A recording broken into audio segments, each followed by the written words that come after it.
Sick. Cool. It's been a while. I believe last time we had met, you guys were trying to still find the Stone of Galore, and in the process, you were taken kind of out into the countryside outside of Waterdeep, into this wonderful, beautiful tower. In the process, a few drow ended up kind of coming out of the actual tower itself as well. You had a nice little fight. I believe some of the drow got trampled by some shape-shifting druids. Oopsie. And then at the end of it, you were able to hit the stone. This time, rather than seeming like the previous fake that you had, this one seemed to definitely have some magical powers to it, as there was movement on it, eyes ended up moving, and you tried to go ahead and actually tell someone, Earl Silverhand, that you had come in contact with the stone by trying to send one of your paper birds. And in the process, as you attempted to go ahead, send it on over, the bird ended up fluttering back onto the ground. I believe you all made the assumption that possibly the person that you had met previously might not have been who they said that they were. All kind of retired back to the inn, if I'm not mistaken, and I believe that we can pick off in the morning here. Did we? So we had a long rest. Yeah, you would have had a long rest. Okay. Making your way, kind of waiting into the next morning, assuming you actually like went to bed.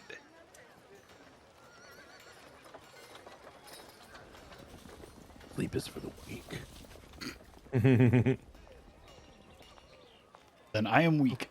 All right. Same. Samesies. Okay. So we are waking up. And so we have the stone. Indeed.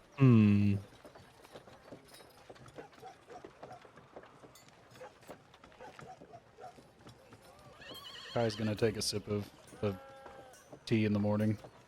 Still kind of feeling the bolt in his back from the previous night.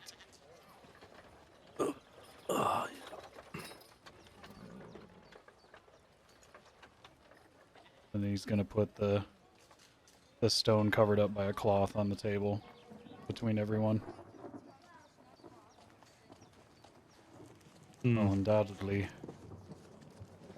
based on the assumptions of the magic that was used to try to contact this supposed Laurel Silverhand, we may have met quite an impressive imposter. Yeah, unfortunately, that's what it's looking like. The question now is, do we try to release this to someone of authority? Are we trusting that that authority is who they say they are?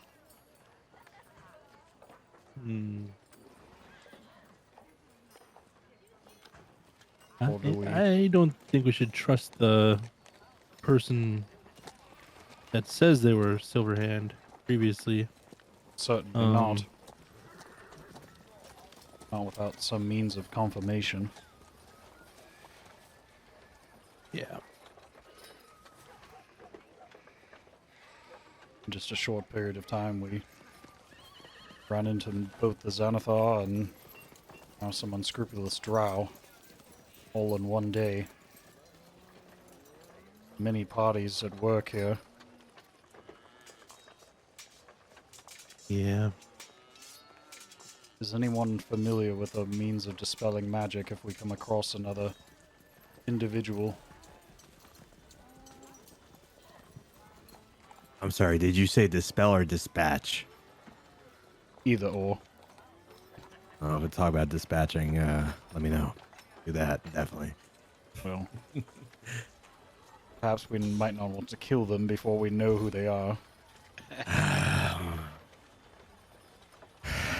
You've been at this for how many weeks now? You should know better. I'm gonna have to agree with Kai with this one. Oh, sure. Oh. No one wants to murder except for the paladin.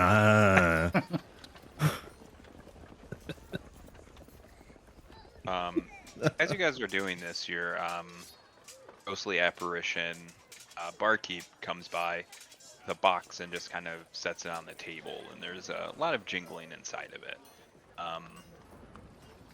Doesn't say anything as he just kind of floats back away, but it seems like the takings of the past few days of the inn actually being operational, or the bar actually being operational. Altogether, it's about 340 gold. Nice. I completely forgot to ask if we were the only ones in the bar right now. That could be bad. Yeah, it's most people I kind know of. what I said. That's why there's nobody in the bar right now. Yeah. They all decided to scurry as soon as he came down.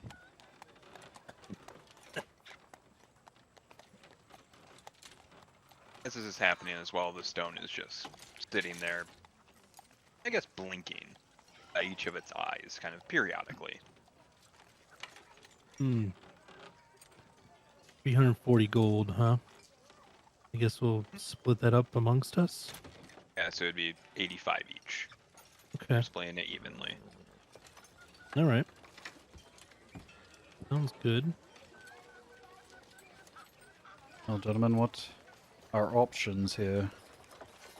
We've got a bit of a reward for the investment that we've partaken. We still need to repay our sizable loan to the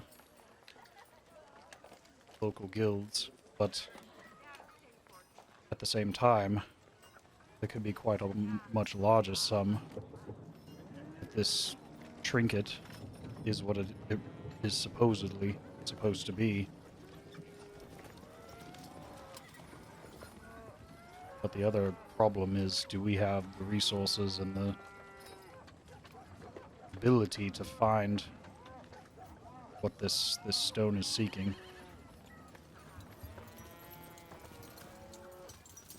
There's another option. Do we use it ourselves, or do we pass it off to potentially someone of authority?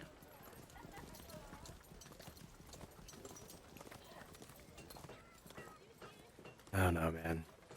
I don't trust anyone. It was already weird enough with you guys.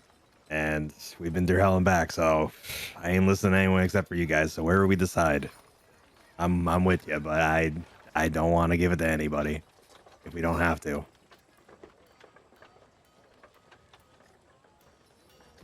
I'll favor the majority.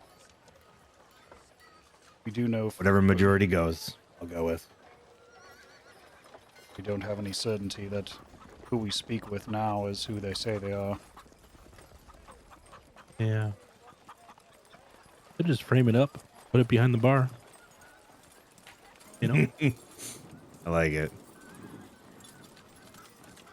Perhaps after we found the gold.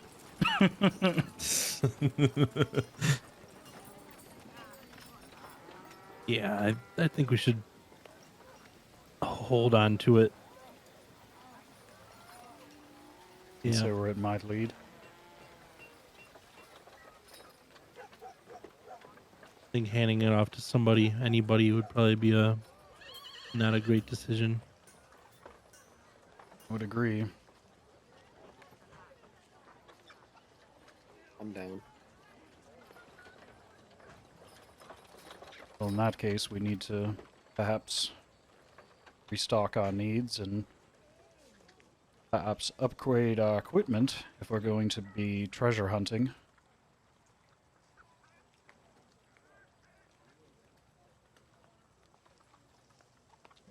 Okay. True. So, quick aside. ODB, you have Arcana, correct? Yes, I do. Well, +1.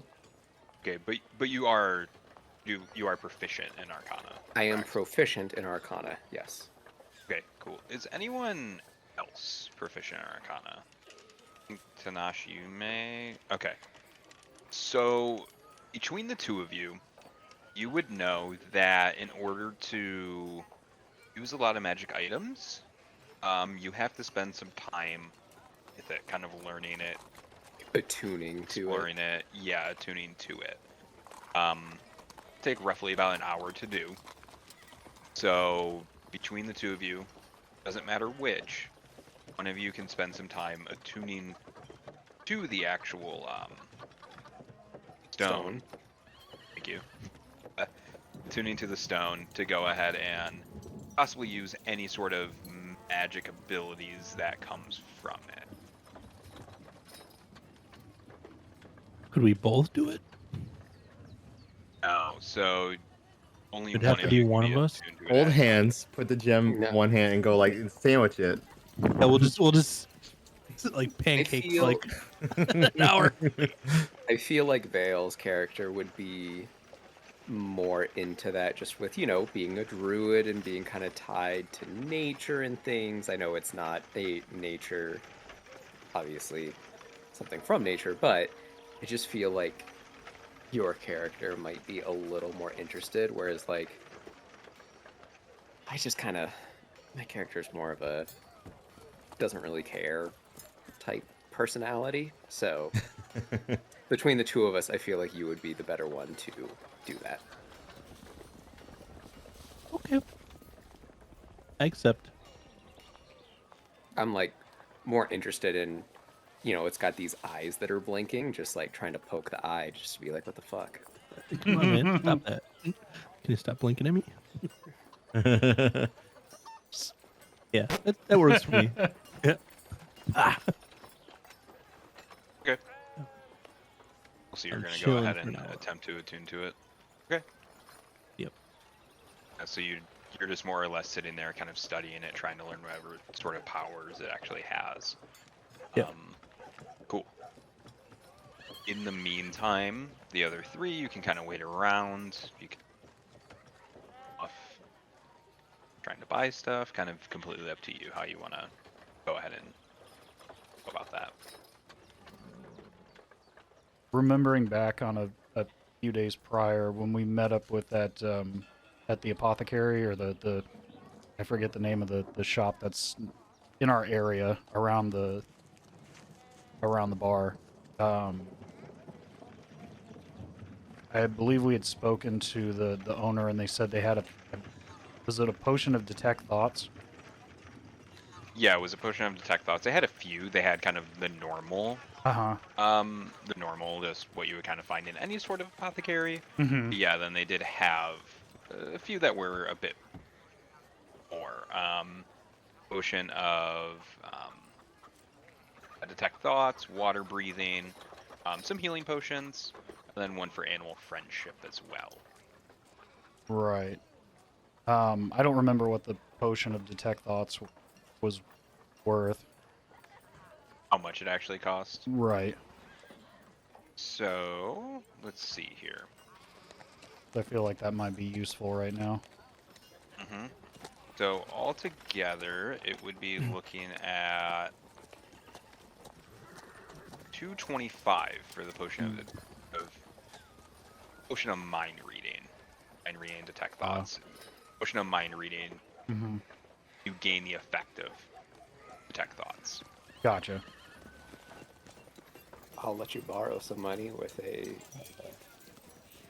9% interest rate. A low interest bearing loan. I'll just keep that in my Go back 8.5. pocket for now. You get a 0.25% discount if you have it automatically deduct out of your Yeah. your bag every month. Yeah. Your Give me your monthly direct deposit subscription information. Your monthly subscription. Ye olde PayPal.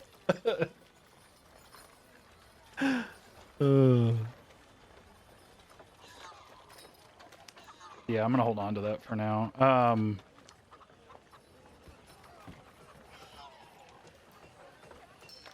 The other thought is, did we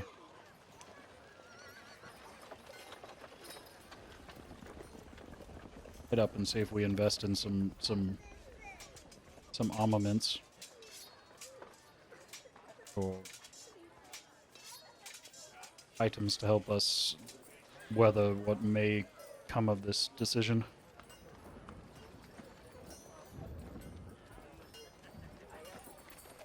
Yeah, my weapons are looking a little worn. Definitely down for an upgrade.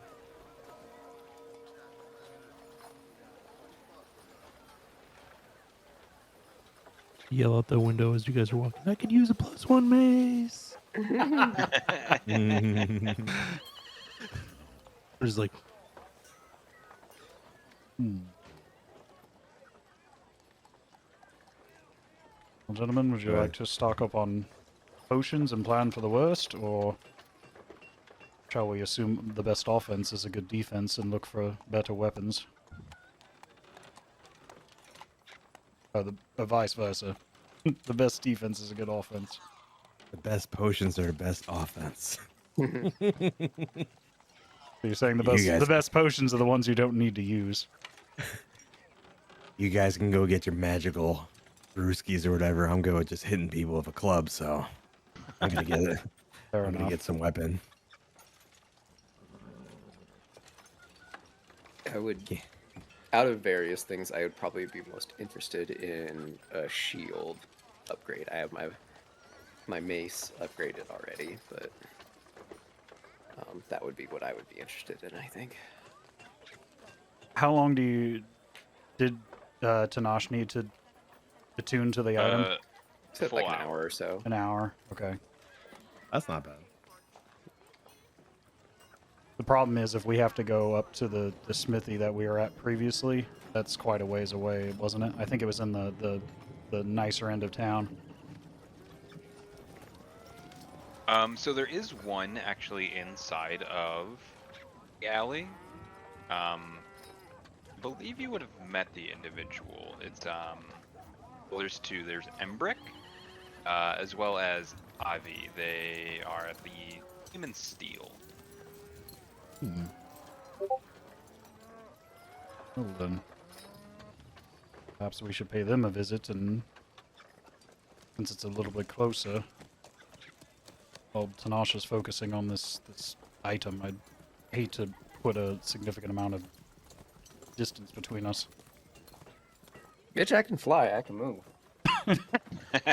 I can fly. That's fucking hilarious. I don't know what you're talking about. Yeah. I don't know about this fly. distance. For those of us who don't have the gift of flight, Is there a potion for flight? Yes. If there's a potion for flight, I'll buy it.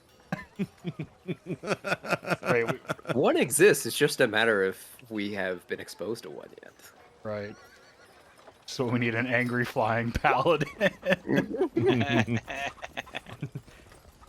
Fucking come in, just fucking swinging my mace, fucking smacking against my fucking shield, and just fucking doing a thunderclap. Everyone's like, "Yo, what the fuck is that?" What is this, dude?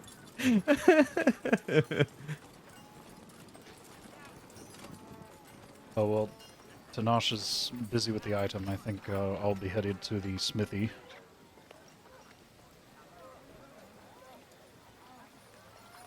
Could certainly use an upgrade to the.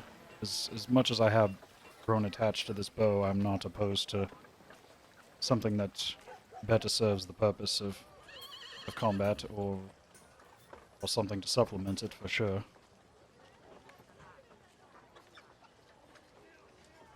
Or perhaps some better armor.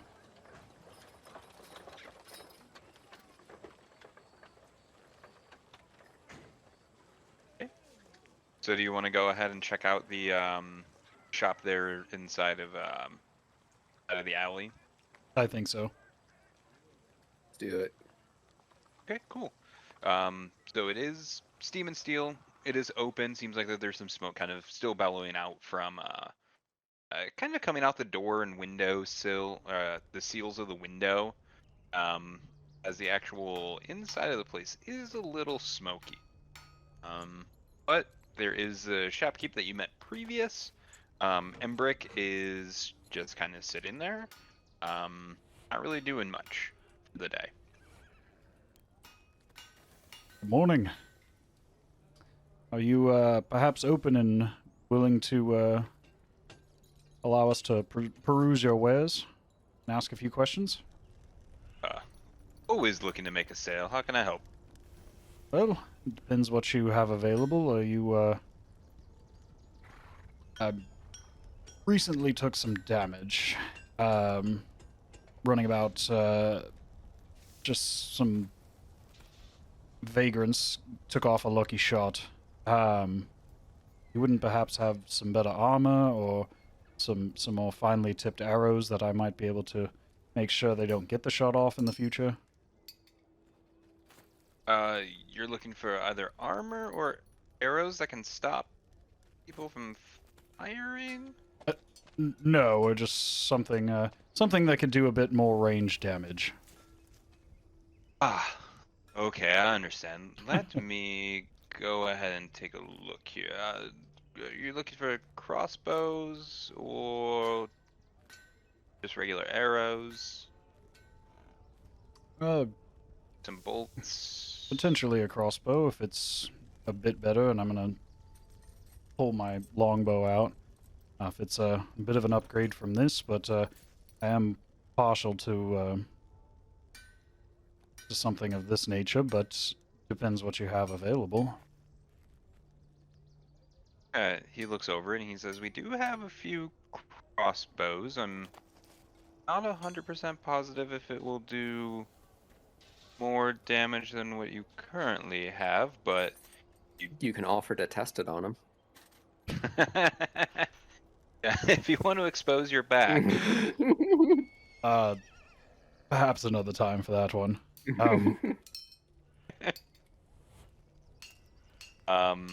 He does bring out a crossbow, and he has a couple of them. One that's kind of tiny, maybe for a bit of shorter range, and then he also slams another one on the table, and it's quite significantly much heavier. He says, "I believe that this one will give you the same range, but possibly will do a little bit more damage than what you're accustomed to with that crossbow or that longbow you have." You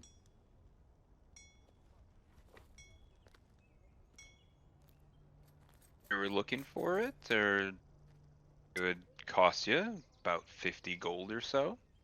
It is quite the craftsmanship, I do say so. I think you can talk him down to 40. Haggle with the gypsy.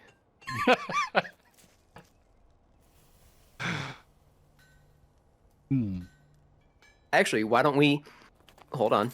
Before you say anything, I kind of like tug on your shoulder real quick and be like, let's all see what he has, and maybe we can get like a volume discount if we're willing to buy 3 items. You know, if each of us basically get something, maybe then we can haggle with him a little bit more to get like an actual price break. 200 IQ. I fucking love this bird, man. I fucking love him. Quite the business savvy. I like it. So in that case, as you know, they're kind of continuing to talk, I start piping in of got a couple requests essentially. The most pressing one I'm looking for is a potential upgrade on my shield, which I then kind of throw my shield onto the counter. But I also have a request for him to see if he could, like, assuming this is not something that's very common. I honestly don't even know if it exists in D&D, but I have noticed I've been throwing a lot of javelins. So I want to find either a javelin that is already empowered, or that can have like something put onto it, like a magical property put onto it, that would have like some sort of crowd control, whether it's like some ice that would slow them, something that would stun them in some capacity. That's kind of something random I just thought of that would be interesting for future battles down the road. Or a returning javelin. Throw it. Yeah, I was gonna say do Mm. fucking old school Turns right back Yu-Gi-Oh! your hand. Kunai with chain, but instead of the kunai, it's javelin with chain.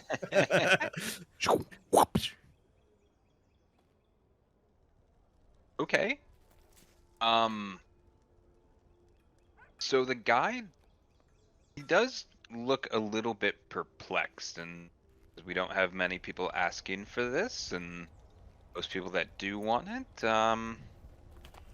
well, they're either not the, I guess, nicest individuals that we do business with, but I do have something, and he goes to the back and is out basically a case, and he slowly opens it up and says, since you all are part of the business around the area, I ask that you don't tell anyone this, but I do have this one javelin that I could go ahead and give up. And as he opens up the case, it looks like just any average javelin. But he says this, in the place that it hits, will go ahead and cause tremors in the ground. It's not much. It's only in a pretty short radius. I probably no more than 10 feet, but I have seen quite a few people actually fall to their knees in the spot where this is hit. Interesting. Sidebar question for you is I would be willing to give Vale my +1 mace, knowing that's what he wants. So to try and like, if I were to take the javelin, I'd be willing to give him that in terms of trying to like not throw a bunch of money away. Would he be able to attune to it after I have attuned to it? Yeah, if you're giving it to someone, you would unattune to it Okay. for them to have the ability to attune to it. Gotcha. Thank you. As much as I love my mace, I've been feeling better with like ranged combat, so that's kind of where this, like, maces are my all-time favorite weapon, but just for my character, I feel like ranged combat is probably a little better. So if I can upgrade my javelin, we can kind of like have a trading Recycle. system going on. Yeah, exactly. So I feel like that would be a good move for us as a party all around.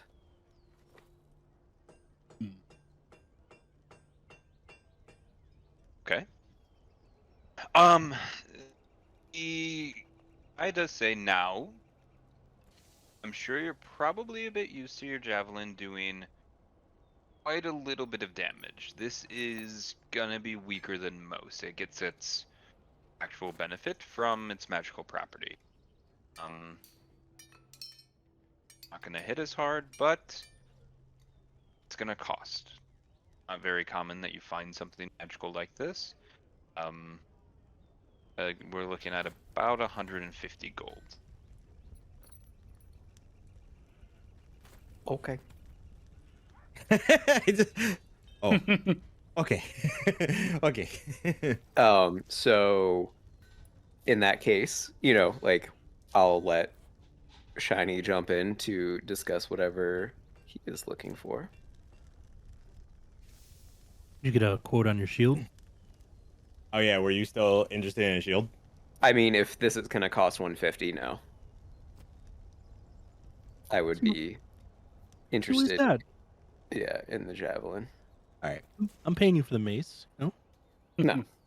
We can figure some. We'll figure it out. Hold on, because I am gonna talk to him. Well, you'll see.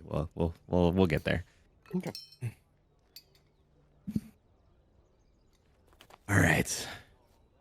So my war pick and my shield are looking a little beat, and they've been through hell and back with me. So I'm looking to potentially get a replacement, but I don't know what you got back there. But if you got earth shaking javelins, I want to know what else you got here.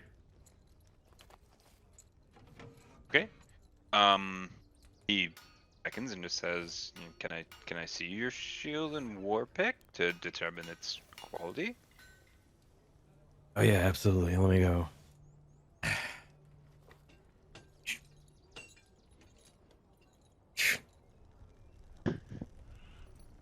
Sound like cans of soda opening up. Listen, I'm trying, man. I'm trying. You want me to go? You want me to go back and get the keyblade? I'll go back and get the keyblade. Here's my war pick. Go, man. Here you go. That's my war pick for you.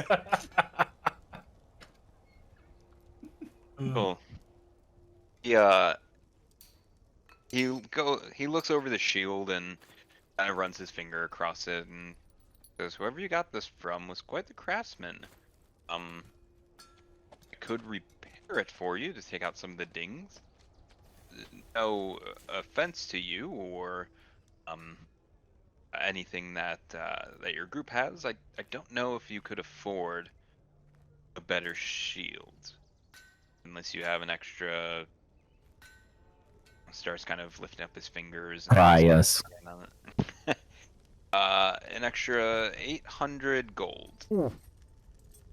All right. So what do you have? What do you have in weaponry?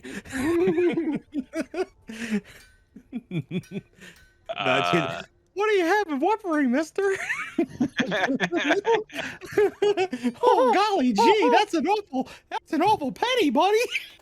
Would you be interested in a all-you-can-drink license at the tavern down the road that we operate? And half off chicken on Mondays. Yes. And we also have a great deal on some ball bearings we can throw in here, too. Yes.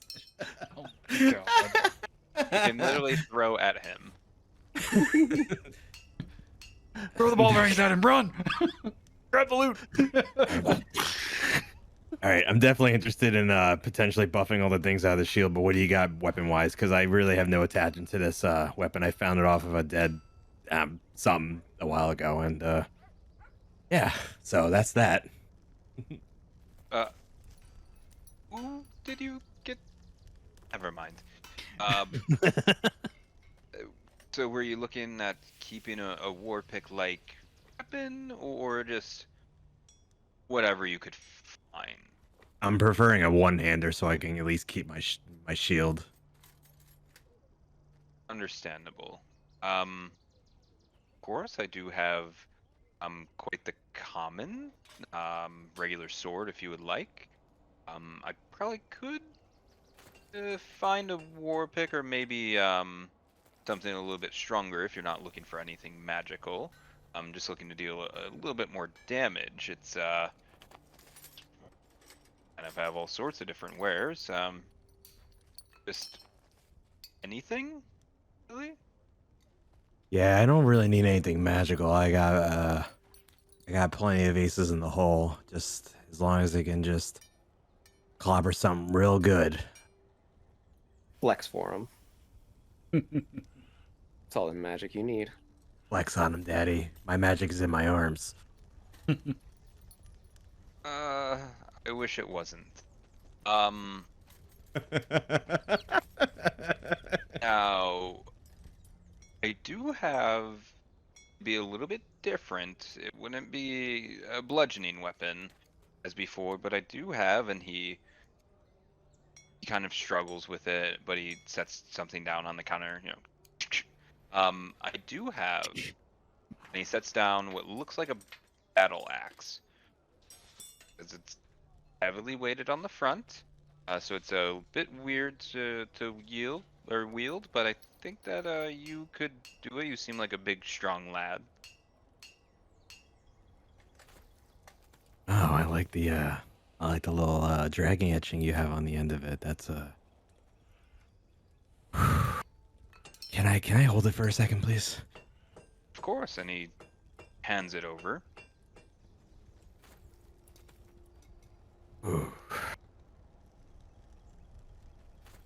No. I'm sorry. Sorry. I'll, that's a hell of a battle axe you got there.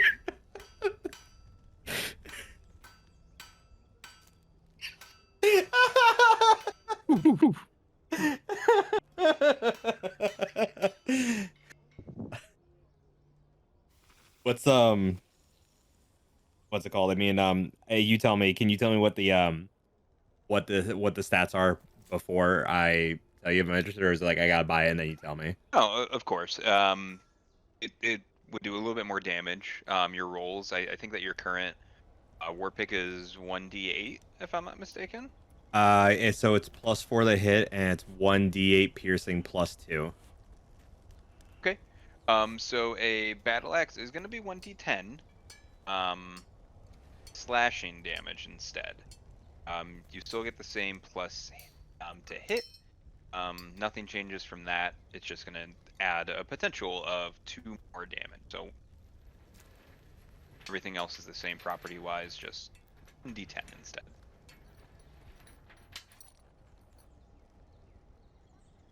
And it would run you 50 gold.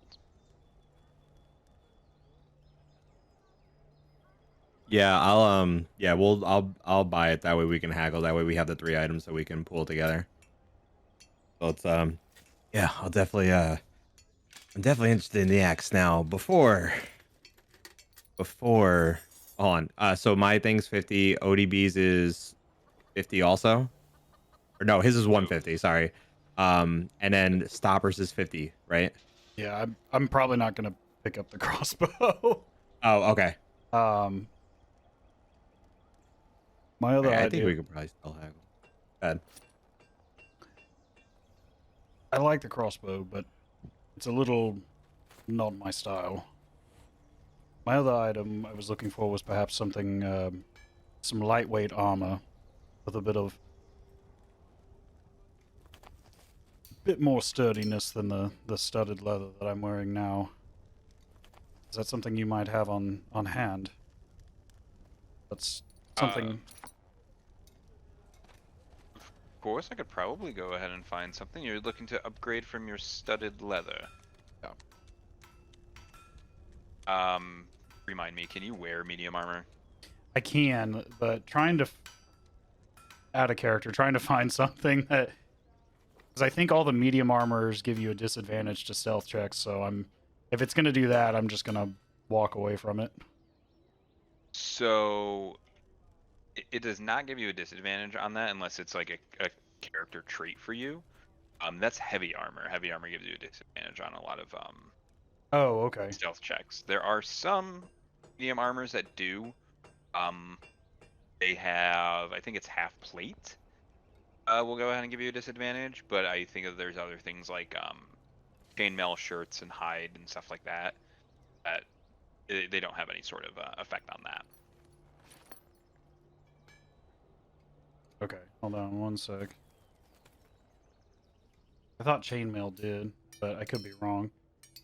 Scale mail, right?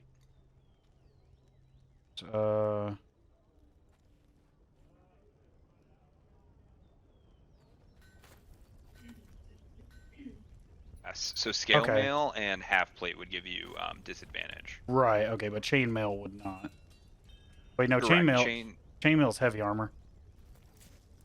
So there's 2 different types. There's chain mail and then there's just a chain shirt. Oh, okay. Chain shirts are medium. Chain mails are the big boys. Gotcha.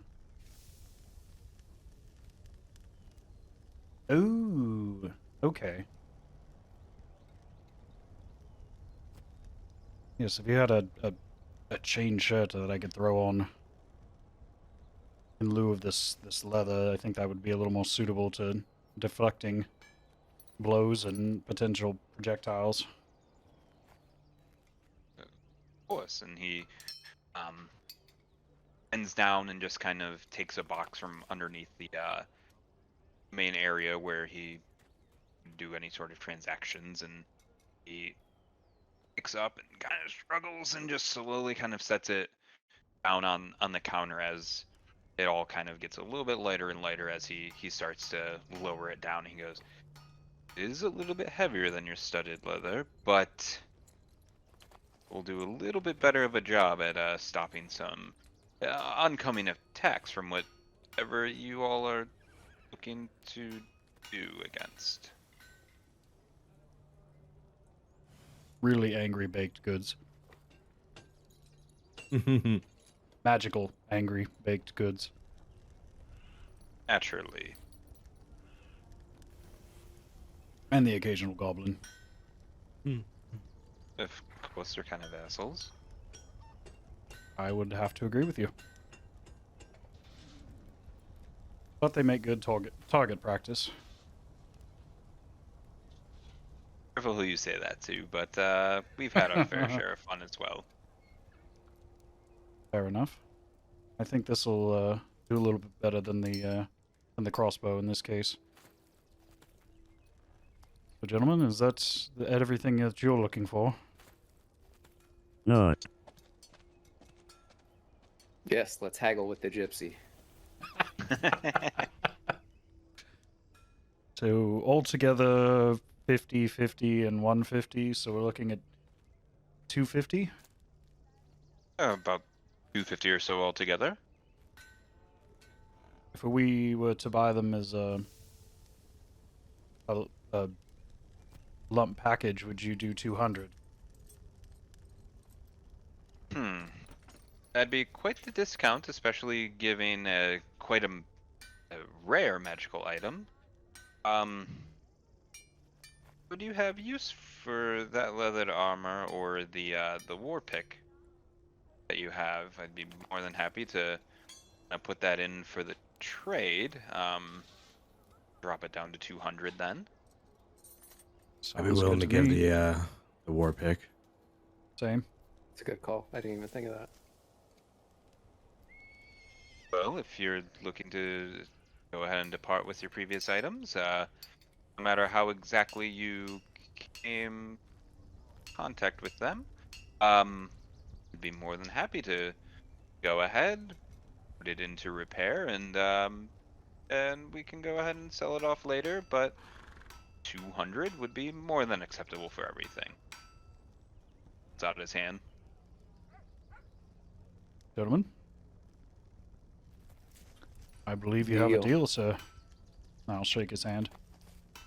Miss you, pal. Did good work together. Thank you for shaking my hand. I was looking for gold, Of but course. I appreciate it. I'll go ahead and put my my 50, and I'll cover 25 of Foghorns as well. So 75. Oh, thank you. You're so sweet. Wait, hold on. So if we do 25 cents. Yeah, I'll do 75 too. It's all good. I mean, because in a way, we're also getting Vale what he wants to, so that's very nice. Yeah. Thank you.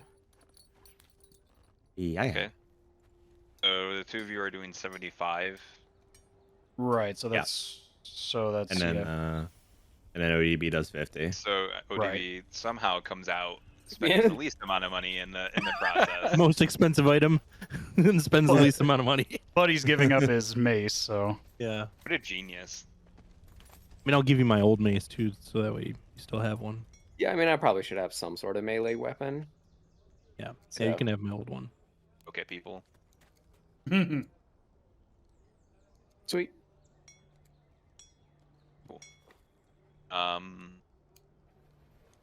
Awesome. So there's not going to be an actual like item that we're going to be able to find on this javelin ODB. Okay. I'll I'll take it's some gonna- notes on it.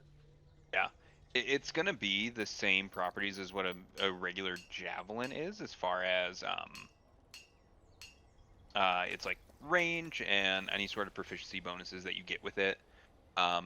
Its plus hit is still going to be 3. The difference is it's going to be a flat 1d6 roll. And then on hit, the combatant needs to make a dexterity saving throw. And on a failed throw, they take the damage and end up getting knocked prone. And it's in a 10-foot radius. So you can choose one of 2 ways. You can either just throw it at a person, and on hit, they don't need to make any sort of dexterity saving throw, it just automatically hits them. If you're trying to actually plant it into the ground to do like area of effect, that's where the dexterity saving throws would come into play. Say the first part of that again. It would. Yes. So if I hit somebody with it, they Flat take 1d. Yeah, they would take the damage. 1d6 Okay. damage. and then the dexterity throws come if I were to aim it at the general area. Yeah, if you're trying to do actual like AoE anything, that's going to be their dexterity saving throw. So.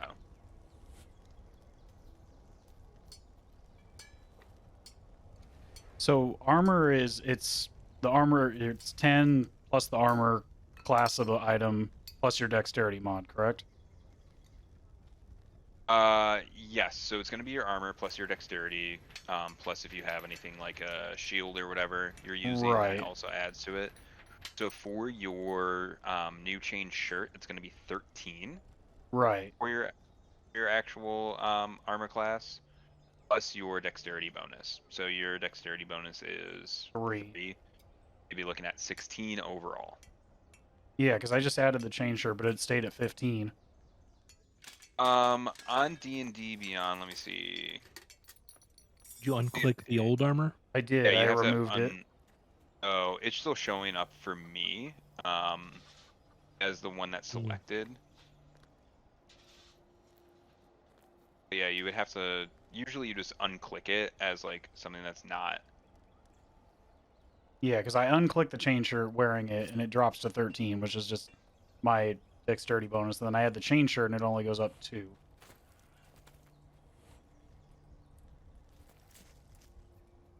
And I'm proficient in medium armor. See, so I see the chain shirt. And it says AC 13, which is weird. 13 plus 2.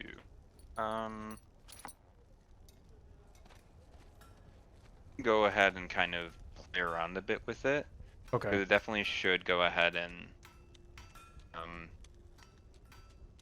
Oh, here we go. Armor class 15. So it says armor class or armor 13, and then it says dex plus 2, max 2.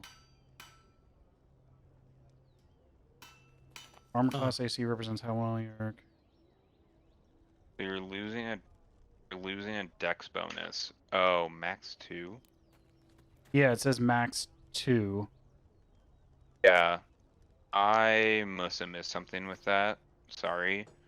Must be some sort of weird thing with going from light to medium armor. You must Right. get a bonus. You can just go ahead and say that you get a +1 chain shirt. Okay. To go ahead and bump it, since we were under the impression that it was going to bump it up to 1. So. Okay.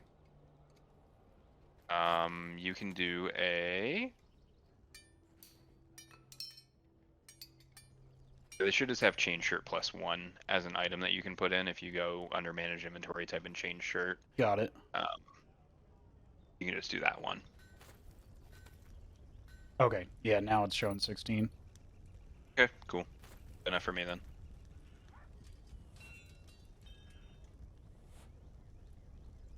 I was just like, 2 plus 3 is 15. Trying to do the math in my Right. head, and it just wasn't working. Yeah, Like, really, huh? really basic quick math that just doesn't work with your brain for some reason. Yeah, it always kind of ruins it. So. Yeah, I don't know if there's like a different rule that I'm not seeing. As far as going, like you said, going from light armor to medium armor. Yeah, there has to be something with that I just. That's weird that it said max +2. Oh, yeah, okay, so with medium armor, your dexterity modifier, the max you can have is 2. And then heavy armor, you don't add your dexterity modifier. Okay. Yes. Interesting.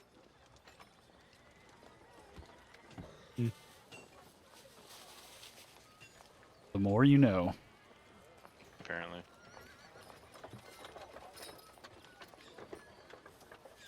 All right, gentlemen. Well, I assume we've stocked up on what we need. Perhaps we should double check and check on Tenach. Hopefully by now he's managed to discern what that trinket is.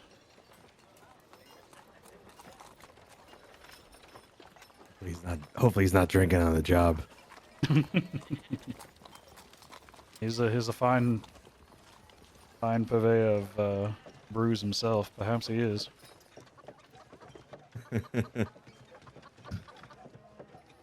It's free, you know. On the house today, buddy. I'm assuming we're heading back to the Troll Skull Manor. Okay. Yeah, so you guys are kind of walking by with all your newfound armors, different weapons, and everything, and the Nosh is just kind of in the same spot as previous. I'm sorry, not Tenach, my apologies. Or yeah, Tenach, you're just right there. He was able to attune, it's been enough time. You were able to find that the stone is really fucking annoying. As you were attuning, it was talking to you the entire time, just kind of making nonsense. You get the impression that the stone itself is sentient in some way. You're not exactly sure why, but the entire time it was just talking about its faults and how how it's protected and everything, and how this stone more or less believes that it's a god and it doesn't have time for the likes of your group. It talked about how much higher it is than everyone else that it's met previous, and that anyone that has the ability to go ahead and attune to it is making some sort of mistake in the process, as now it is stuck with it.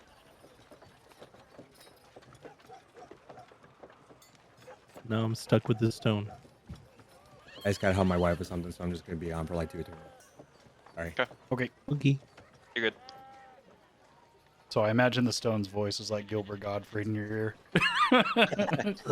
Yeah. It's like, oh god, I want to crush this piece of shit. Damn you. Foghorn, come get your stone. It basically turned into Iago. It's as annoying as can be. Oh. All right. So I guess attached by the hip with this thing now, I guess. Is Say Tenach the word. only one that can hear the stone, or is it all of us can hear it, or is you have to be attuned to it to hear the voice? He is the only one that can hear it. It only is speaking with him. Seems like that you have some sort of connection via the mind. But in the process, you would have learned in attuning to it that the stone does have one big magical property outside of it being sentient in its own little being. But it has the ability to go ahead and tell you one of 3 things. You know that each individual thing has to do with a vault of some sort. The only one that you were able to immediately learn is where this vault actually is hidden in the city. Not sure what the other properties would have been, though. Okay. No idea what the other properties are. I just know where this one specific vault is. Yeah, you know where the vault is. You know that this stone can do other things, but you haven't quite learned those abilities yet. Okay. I'm gonna talk to the stone and ask, can you shut up when I'm trying to go to bed tonight? It says, fuck you, you decided this, not me. Oh, I might break you into 10 pieces. Will you shut up then? As he says that, I hand him the +1 mace. There you go. Yeah, you're all very confused as to what's going on, as he's just talking to the ether, more or less, at this point. Trying to decide if I want to tell them I can talk to this thing.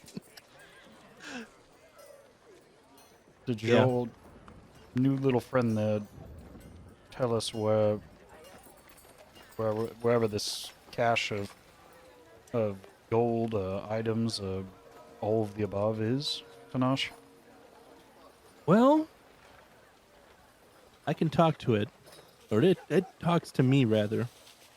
Now that we're attuned, and I know where this vault is. It told me exactly where it's at. It could do some other stuff, I guess, but we haven't learned that yet.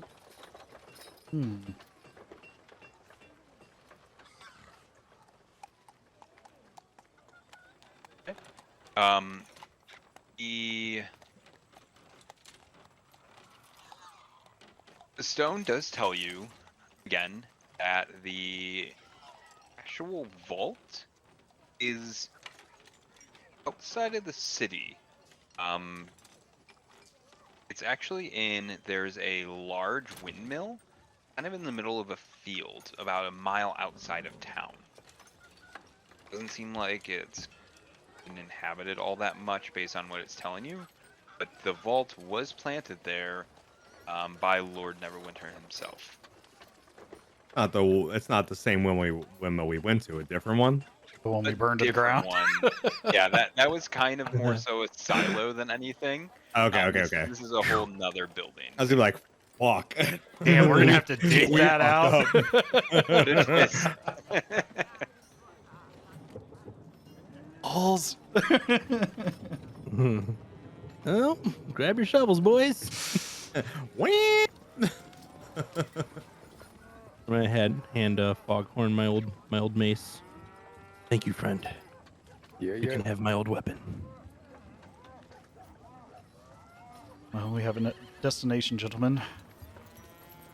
If everyone is sufficiently prepared, now might be the time where we have plenty of daylight. To at least find the entrance to this vault.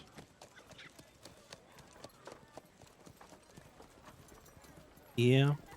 Certainly know that the drow won't be too... But we gotta attune to our new magic items. Your armor, my new mace. Well, we have a bit of time while we travel out of the city. Or do you have to be stationary while you attune? You don't necessarily have to be stationary, but you have to remain focused on the item. As far as like being able to pay attention to any surroundings, it would be next to near impossible for you to stay fully engulfed in new magic items, trying to attune to them while doing any sort of travel. Yeah, unless we had like a wagon or something. Right. Well, let's perhaps spend another hour getting ready. Getting cleaned up. While spectral caretaker here is preparing for this evening's business.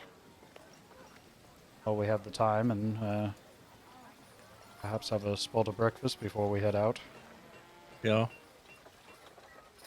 So realistically, the only person that would need to attune, because you would have got just a regular axe, and in thinking you would have got a regular chain shirt, previous Right. based on what we were going off.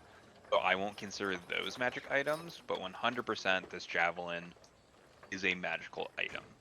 You would need to go ahead, tuned to that one magical item. However, everything else would go ahead and kind of be fair game. I got the +1 mace from Foghorn. Oh, that's right. I forgot about Yeah. that +1 mace. Thank you. Yep. I got attuned to that too.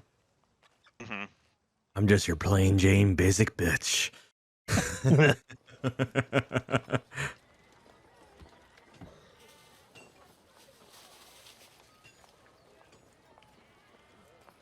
Yeah. So you guys could go ahead and just stay there. You could inquire about wagons, whatever you kind of want to do. I will say, since it is getting passed on, I'll go ahead and allow it to take less time to go ahead and tune base. And someone would have knowledge of it previous, they could go ahead and share some information over. None of that would kind of be new. So it would probably take you half the time, so about 30 minutes or so.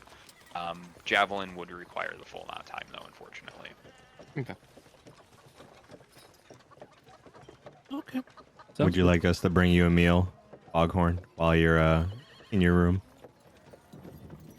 Sure, why not? Hope they have some good chicken down here. Let's take a look. It is Monday. It's Monday. Half off chicken, baby.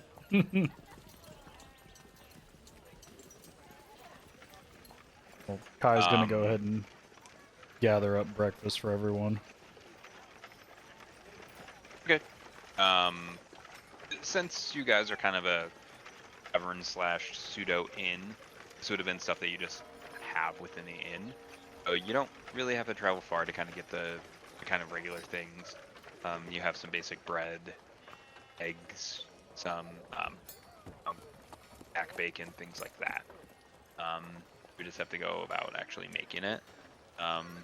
Then if you want to go ahead and have some beers and stuff like that in the morning, you could do that as well. Get yourself up through success. So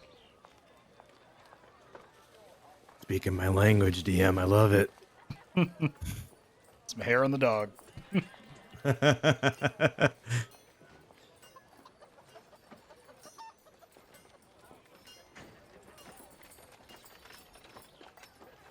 was like, oh, I need to get in there a drink for this one. yeah, he's getting fully entranced in the roleplay aspect. He's Breakfast really beer. role playing. Breakfast He's beer. gonna wake up at 7 a.m. Crack one open.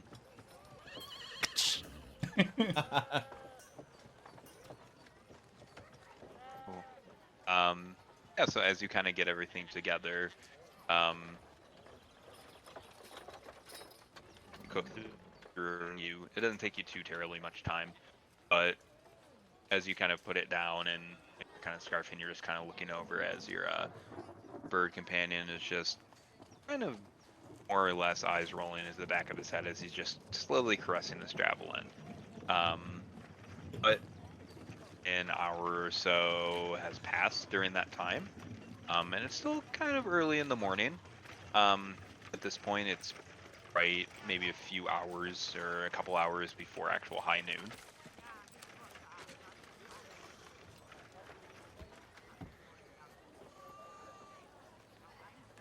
Well, gentlemen, is everyone prepared?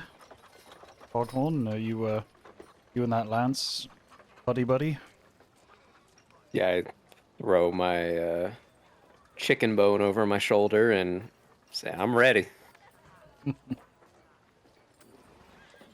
All right, then. Let's go find a dragon's hold of treasure and be on our way.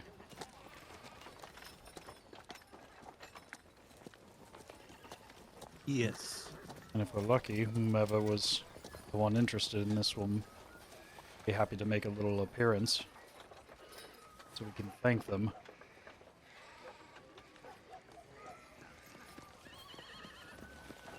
Maybe I'll gonna pull out the stone really quick before I take off and ask the stone, is anybody else after this treasure right now?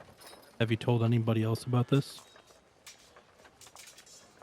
No one was smart enough to use me. Wrap it back up. Right back in the pocket. I would love if this stone had like a fucking boss. Who wants? No, eh? What are you at? Well, baby. when you Just a stepped Staten away, Island wise guy. Who else did you tell about the stone? How about it's none of your fucking business, huh? ain't none of your fucking business. You mook. I tell you what, Fucking buzz off, Shlomo, eh? the wise guy. I like that better than Gilbert Godfrey. Oh my god. It turns into a short, portly Italian male, roughly in his 50s. You basically just described me.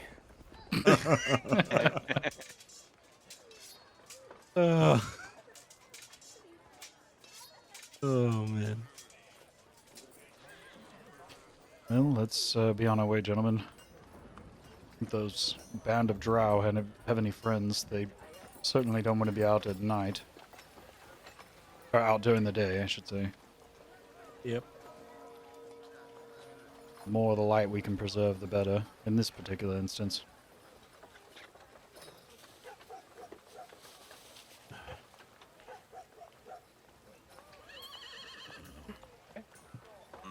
So you do have to leave the actual city.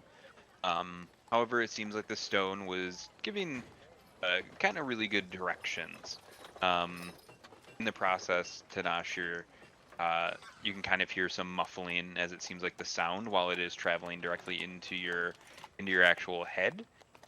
It is muffled from just being in a general bag, as it's just kind of you gotta turn left.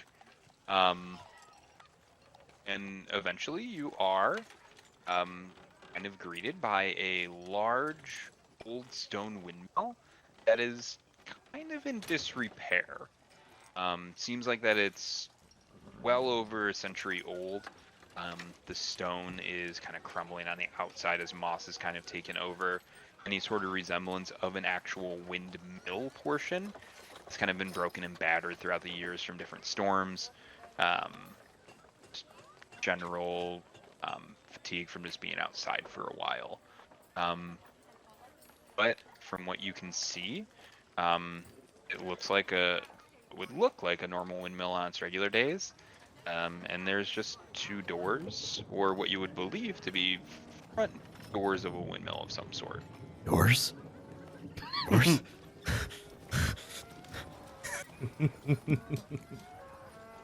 Easy, friend. Let's see if they're open first before we decide to kick them off the hinges. Oh, you always want to do it the quiet way. Fine. Whatever, fine. Well, last time we kicked a door in, we found a trio of drow, and the time before that, it was a half a dozen lizard folk, so... Yeah, and we won every time. I don't see what the big deal is. We're still alive. I mean, we could burn this one down too. I still got a fireball left. I'm just saying. Well, I love the pyromaniac. I actually, for once, gotta disagree. Let's not burn it down so we can actually check out this vault if this is real. Individual Yeah. coins are a lot easier to carry than a mound of melted metal. Yeah. All right.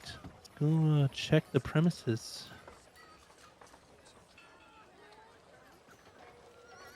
I'm gonna carefully walk up to the door. Does it appear like anyone's living around this windmill, or does it appear to be relatively abandoned?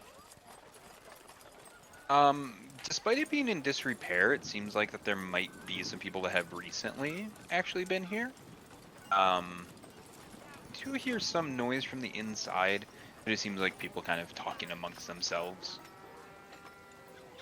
Are there any other entrances to the windmill other than that we can see, like a small window or a point of, even if it's not an entrance, maybe some place we could look inside, other than Yeah, the front so- entrance? Sure. As you kind of look around, there are small windows. Most of them have been boarded up. However, it seems like that possibly there may be some chipped corners that you might be able to go ahead and kind of peer into. I'm gonna carefully, creep up to one of the openings, and I'm gonna grab the mirror out of my thieves' tools and just glide it through the corner so I can try to peek in at an angle without actually standing directly in front of it. Okay, so you're just kind of holding it up in the air and just kind of trying to Right, see any sort of reflection. Okay. right, turning it around a corner just to see if I can kind of maneuver it and see if there's anybody without directly looking through. Okay. So there are just a few different windows that you can look into depending on which side of the actual windmill you want to be on. The door itself would have been on the south, and then there's one on the there's some windows on that south side as well.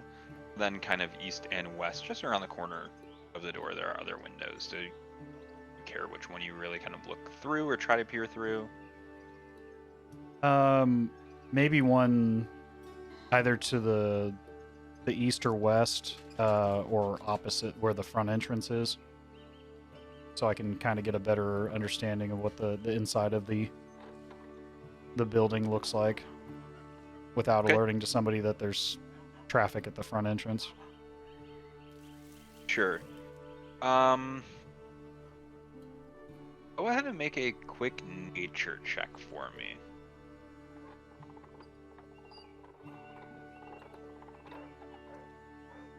That'd be a 10. Okay. So as you go ahead to peer, kind of hold up the actual mirror to go ahead and see, some light does end up hitting the mirror itself. And it seems to kind of encase the window almost. You can't really see through it because of the sunlight just kind of takes over. But you do hear some movement inside, and there's going, what is that? As you hear some people kind of get up to move a little bit closer. I'm gonna immediately pocket the window and quickly but stealthily try to walk around the perimeter so they don't see who was at the window or the opening. As you're walking around, you do hear someone just go, "Is there someone there?" I'm gonna make a skittering noise away. Try to mimic like a rat or a rabbit or a small rodent while I move the other direction. I can do that. With Druidcraft. Oh, Um, on second thought, can I sound of a small animal. Yeah, I'm gonna cast Druidcraft, and I'm gonna make a sound of a rat or a mouse. Well, I go the other skittering way. away. Yep. At that wherever he was at that corner where he was doing the mirror, I'll make the sound over there. Okay. Yeah, no, that's really cool. I make a stealth check, and we'll do it with advantage. Okay. Ooh. And I have a feature called Mask of the Wild. You can attempt to hide even when you're only lightly obscured. So you wouldn't necessarily be lightly okay. obscured in this case because they're just trying to peer through like one small hole. If you're kind of scurrying, Gotcha. they can't really kind of see to the left or the right or anything like that. But Okay. So I don't really need to use that. But you said stealth with advantage? yeah, we'll do with advantage here. Okay. As if you need it, you have a those. Ooh, that was a 5 and a Anyways. natural 20. Okay. So 25. 25. Okay. Yeah, so the person kind of hears and hears someone else in there, and he goes, I want to go ahead and look through. And he goes, no, you don't have good eyes. And he kind of says, I mean, it must have been like a field mouse or something. I don't know why light would be shining through all of a sudden, but I think we're safe. Let's just forget it. I don't hear anything else, and hear people kind of move away from the window. And this is in common? This isn't in a different language? Yeah, no, it Okay. would have been in common. You're fully understanding of what they're Okay. saying.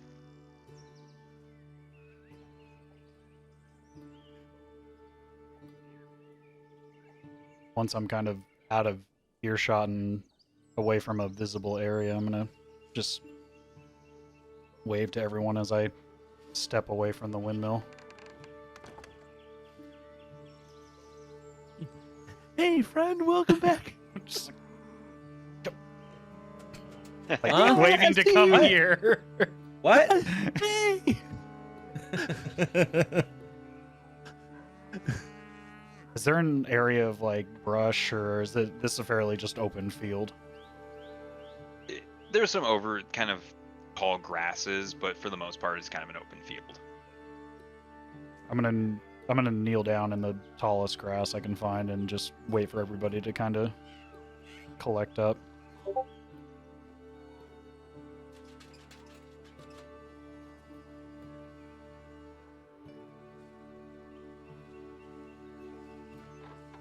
Well, sounds like we've got a group of individuals. I couldn't see who or what they were, but they speak common and they seem intelligent.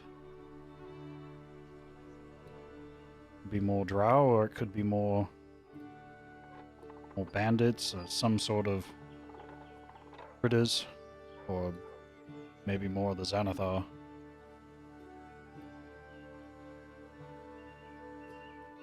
So we can eventually run in and get the drop on them, or Did they sound squishy? they didn't. They were dumb enough to think a flashing light came from a rat, so maybe. Oh, this is gonna be a good time. Let's fucking get in there.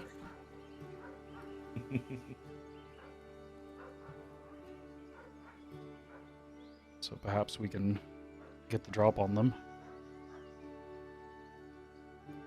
As much as I would love to just wing another fireball in there, but we need to be able to get in there as well. I cast a level 6 earthquake. Need to be able to get to the vault. I'm not proficient in digging. Let's just put it that way.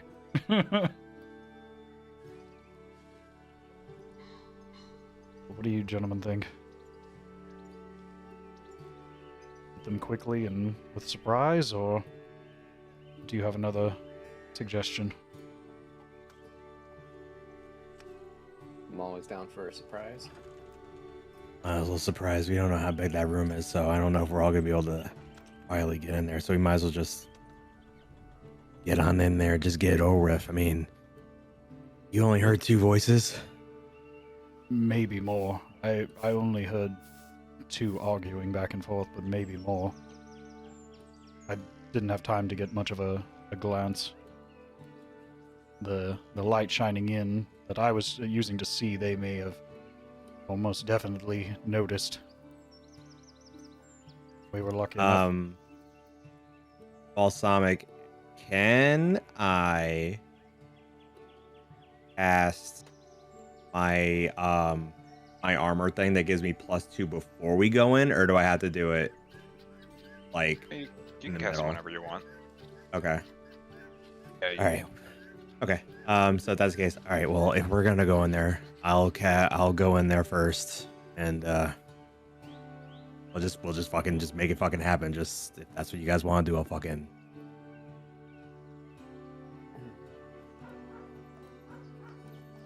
All right. I doubt anyone is living here. This place seems rather decrepit. So they either know what's down there, or they're simply creatures taking up temporary residence.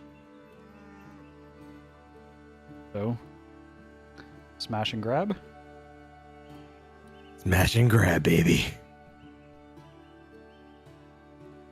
all right. So if that's the case, then I'll cast Shield of Faith, and then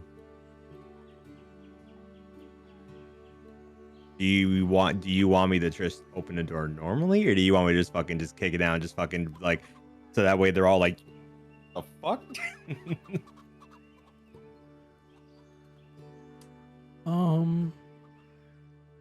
We could kick it down, and if they're not hostile, we don't need to immediately attack, but That's true.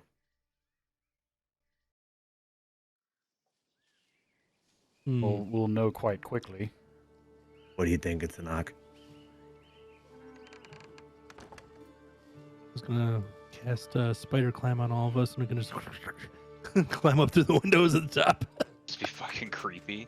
It's like, I didn't even know you could fucking. Can you cast it on multiple people? I have to touch all of you, I think. Ooh. Ooh, maybe. But really, if you Yeah, one willing creature, I can cast it on any of you. But can you Yeah. cast? Can you cast it 4 times? I'm sorry, 3 times. Well, 4 including yourself. It would but- be a level 2 spell if I'm not mistaken. Yep, yes I can. Oh, You can do it on multiple creatures. It would cost a spell each time. Oh. So that'd be 4 level Yeah. 2 spell slots. 3. Oh, we got a birdie boy up here. He can fly up there. Oh, you know. fair enough. that's true. I mean, I don't know. I don't want you to burn through all your spell stuff just to do that. Yeah, We right. can keep that in our back pocket for now, in case we need to escape quickly in a more vertical situation. Well, all right. Let's all right, I'm just thinking. Why? Okay, let me see. Let me try to turn the door first without what kind of door? Like, is it a doorknob I can like turn, or like can I try to see if it's unlocked before we go? Because I'm thinking about it. Because if we're gonna go in and they might not be hostile if we go and bust in the door. I don't know. I'm just thinking like maybe not going in the hostile way might be better, but I'm all for going fucking in full blown insanity. I'm fucking down, but might be smarter to do it the other way. They could try to distract them by like doing like skunk scent or like a puff of wind at one of the windows or something, so they can like have their backs turned and be looking out the window like, huh? You know, I heard a noise again, and boom, crash to the door and Well, if we crash the door, it's definitely going to make them more hostile. True. Question is, Maybe. do we immediately assume they're hostile, or do we give them the benefit of the doubt? Well, I feel like they're probably gonna be, because yeah. for where and those drows the last time, I don't know if they have anything to do with it, but just there's a reason they're out here, and it's very convenient that it's the place where the supposed vault is. So I'm 99% sure they're gonna be hostile. So I'm down to slit some throats when we get in there. Fair enough. Dang. All right. Crash it. Want to lead the charge? All I'm right. gonna- So I'll cast Shield of Faith and let's get this party started. All right, so you're just gonna bust straight through the door then? Before I do that, does anyone else want to do anything before I do it? I'm gonna ready an I mean, arrow. I was gonna say, I'm just ready action essentially, like Okay. be Right. ready for shit to go down. Up to balsamic if we get how much of an advantage to start. I'm gonna ready.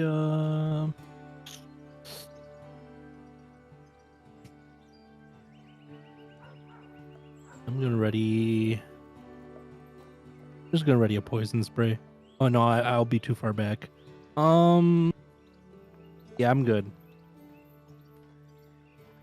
Yeah. All right. All right. So if that's the case, then yeah, I will cast Shield of Faith and then I will kick the door down. Go ahead and make a strength check for me.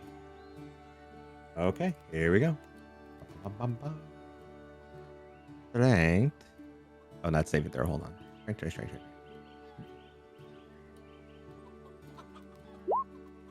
12. Okay. Yeah, it's an older door. It's an older kind of place. It doesn't necessarily like fall off the hinges, but very much just splinter this door, and it seems like maybe only half of it is kind of left. Enough to where one person could run in at a time.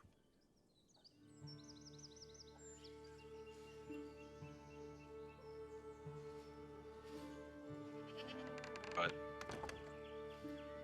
naturally, you would kind of be up front. So you could go ahead and run in if you would like, or stay back, whatever you kind of want to do here with it. From the crack in the door, can we see anybody immediately?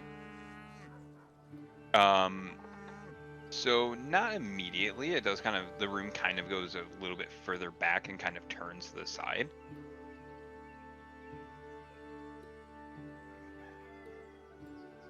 Well, gentlemen, we've made our presence known. Should just go ahead and... Is it lit? There are like torches in there? Yeah, there's a small fire from what you can tell just from the light kind of going across around the corner.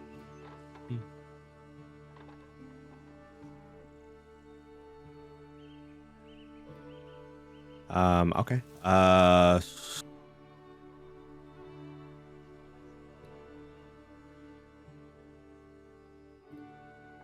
right.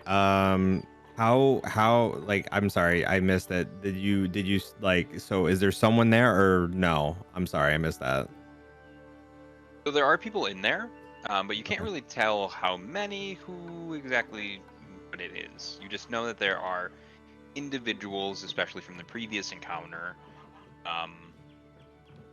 from them trying to figure out who or what was exactly looking through a door. Okay. All right, I mean, pretty much at this point, I'll just, I can't really yell because my kid's sleeping, but I'm just like, I'll yell for in-game. I'll just be like, hey, clowns, what's going on here? What kind of party you throwing?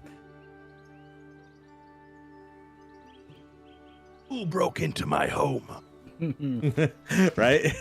This is my home. What are you doing here? Yeah, so in the process of all this happening, you, as you kind of continue further in, there's a lot of scurrying as people try to kind of move their way back to a corner of the actual room that you kind of came into. And it seems like that there are 4 small children. Oh, fuck. Someone who would you think it would be about the age of a mother, then just one individual who seems to be a little less scrawny than all of them. He's kind of holding his arms back so that they're kind of behind him. Fireball. Holy shit. Thank God we didn't throw the fireball in. Oh my god. Now more inclined. Burn. As you are kind of making your way in, the person up front just kind of in a trembling voice says, I'm not sure what you're looking for, but I don't have it. We're just kind of meager people who were looking for residence. We didn't mean any harm. I'm sorry, did you say it? I don't know what you're looking for. You just got here not too terribly long ago.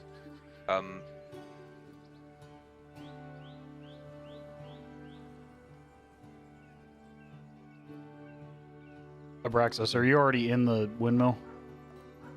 Yeah, I mean, I busted the door down. I yelled at him, basically saying, what's up? I'm gonna follow in behind, but I'm not gonna put my bow down.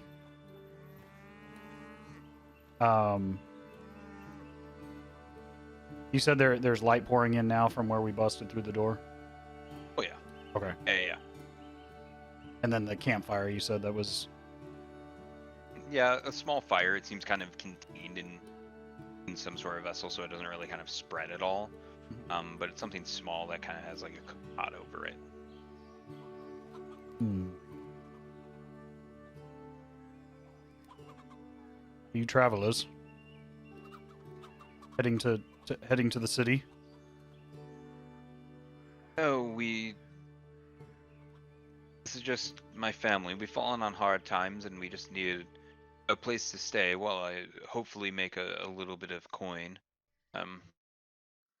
This seemed to be pretty undisturbed and just thought it would be fairly safe. I didn't mean any harm. If this is your windmill, more than happy to leave. Hmm. You said you were looking for work. Uh, yeah, anything that can bring some sort of money. And you said it's this is the gentleman talking, the man. Yeah, everyone else is kind of behind him. Okay. Some of them are kind of huddled against the human woman, but it seems like for fairly smaller kids. Okay. So basically, a man, a woman, and 4 children. Yeah, basically a family of 4 kids. Okay.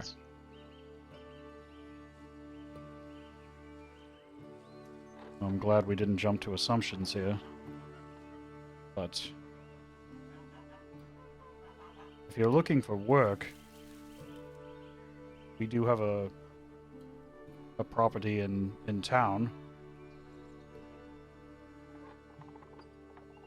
But you're in a rather unsafe location right now. I wouldn't recommend staying here. If we had much of another choice, I would have got out of here. The lady upstairs is kind of weird. She's nice to us for what it's worth, but I wouldn't want to stay here any longer than I have to. Work in the city, you said? Yes, we have a bar and a small collection of rooms. If you're looking for work, perhaps we could help you out a little bit. But I would hate to turn a needy family away. But how long have you been here? Maybe no more than 2 weeks or so. Provided enough shelter and was fairly safe up until you all barged in. We only knew of one other person that has come to the windmill at any point in time. What other person? Upstairs, it's a strange individual. Just kind of makes weird murmurings on a regular basis. Only met him once, and they seemed kind of crazy. I believe Callian or Kalen or something. I don't quite know what, but they never really leave. It was just the one time they asked who we were and just proceeded to allow us to stay, and they've quite recluse. Is here all the time, just different sayings upstairs, and sometimes there's some crashing and stuff, but everything, it's been fairly safe here.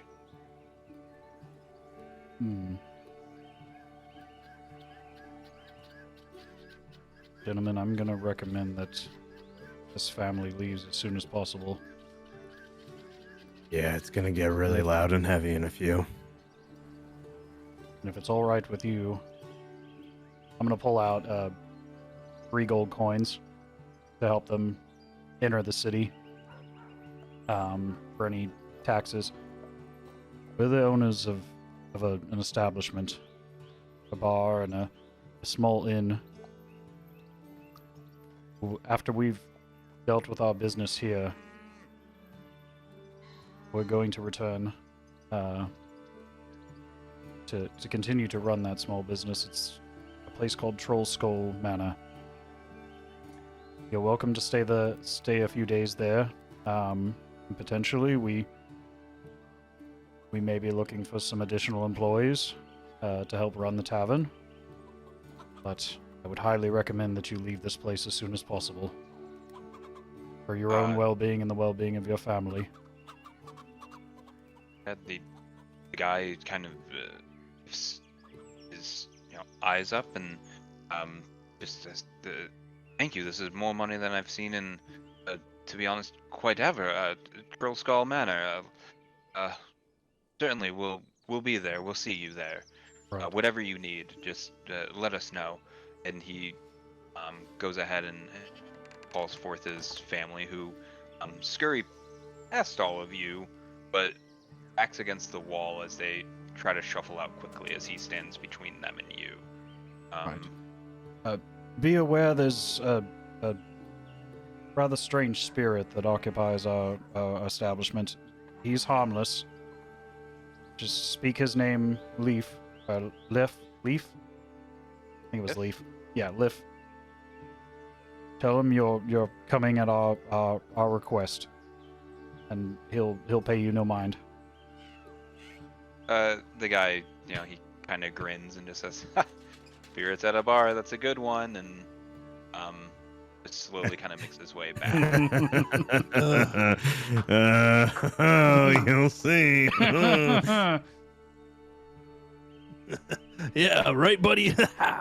All right. Well, be on your way, and I would highly recommend staying away from this place in the future. I'm gonna hand him the coins. Thanks you, and as his family starts to leave, he immediately turns and kind of runs towards them and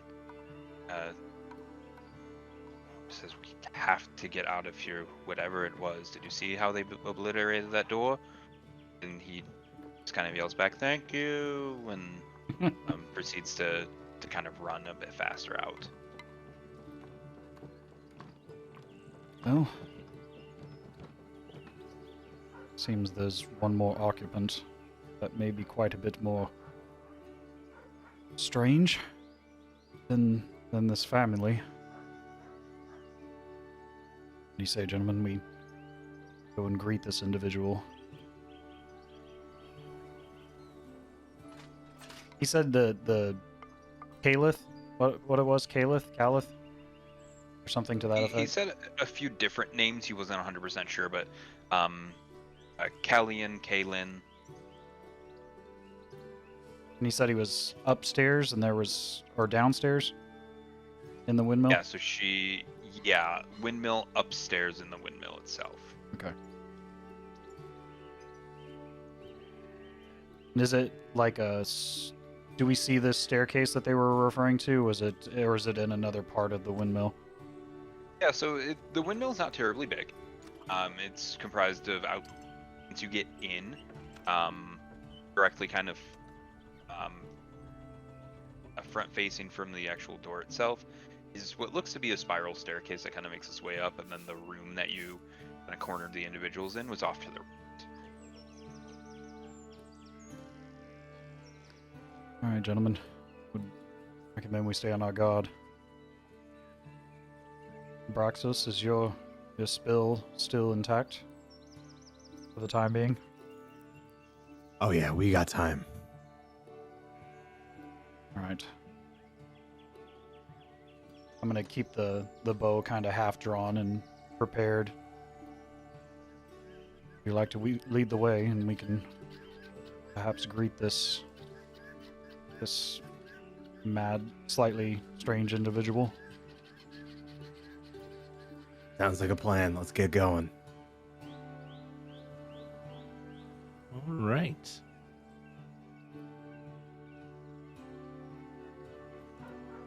I'm assuming we're gonna start heading up the stairs.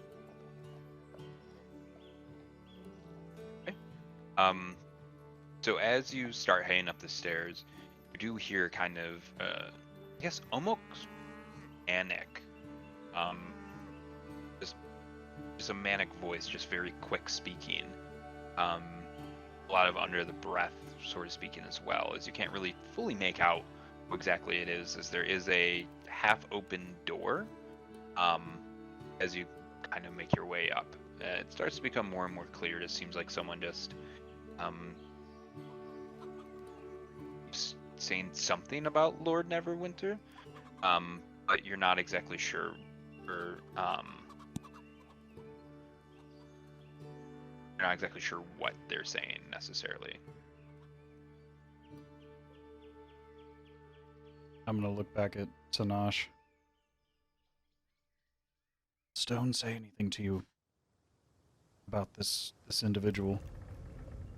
About someone we needed to talk to, or how to enter the vault, or just where it was? Can I do a thought link with the? Do I have to talk to it physically, or can I, like, meld. No, you can just go ahead and openly talk to it. Okay, I'm gonna ask the stone. I'm gonna be like, you know who this is up here? I have no idea who this is. They seem absolutely crazy. Hey, yo, it's fucking Tony Pastrami, yeah? It's my man Tony. I ain't got fucking no cool, fucking cool. idea who this is. He's fucking cool, man. The Jamoke up there, no idea. I know you guys are fucking crazy, but this guy, whew, he gives your mother for a run for your money, eh? And how do we enter this vault? Oh, I didn't even find it yet. you're asking the stone how to enter the vault. Yeah. Oh, okay. Okay. This guy says, well, just through the portal, of course. I'm assuming the portal is upstairs. It's somewhere in this tower. It can kind of move at will, but somewhere up here. Oh, Hmm. He said the crazy person was saying something about Lord Neverwinter. Yeah, it just keeps kind of making sort of murmurs, and that's almost the only thing that you can kind of make out.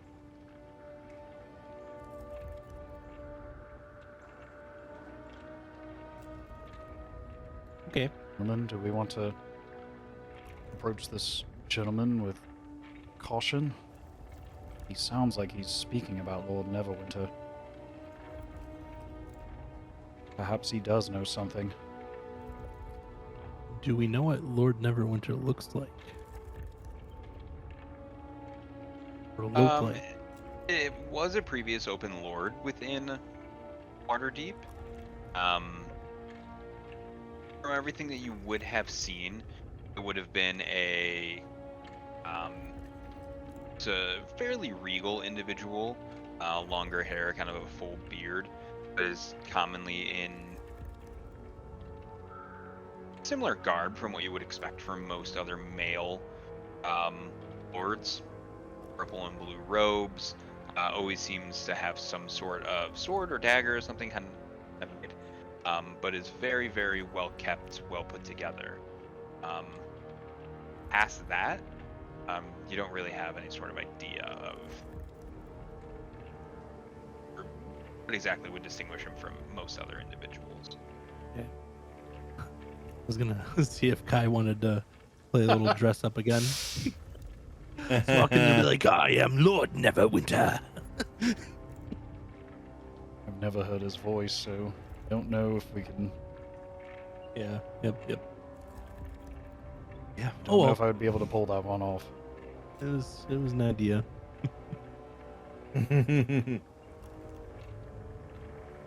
Again, don't know if this person is in need of some type of deceit, but certainly keep that in the back pocket. I say we talk to him.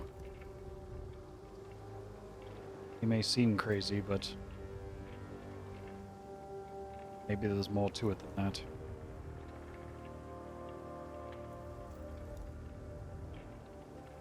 All right. All right. You do all the talking.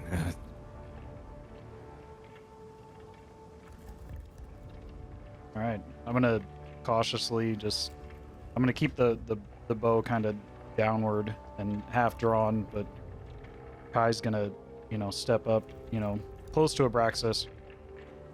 yeah, I'll still stay in front. That's Right. cool.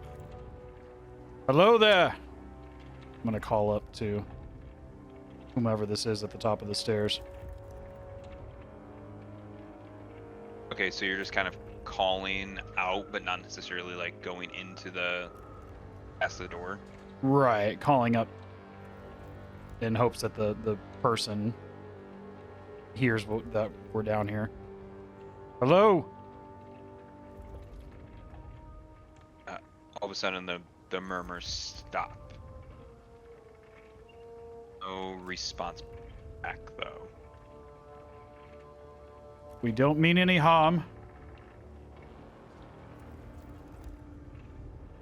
We're simply a band of curious travelers with a interesting trinket that we found recently. We wanted to know if you know of it. The family down below said you were familiar with this windmill. We'd like to talk with you. There's no answer back.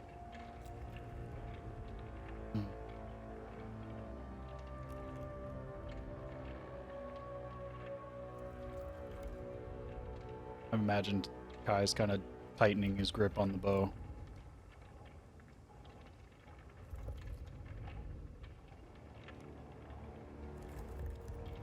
Well, gentlemen, surprise is out the window. I guess we approach, and if everything goes to hell, we resort to Plan B. Ashing. Love it. Abraxos, would you like to not necessarily knock the door off its hinges, but lead the way? All right, I'll play coy. Let's go.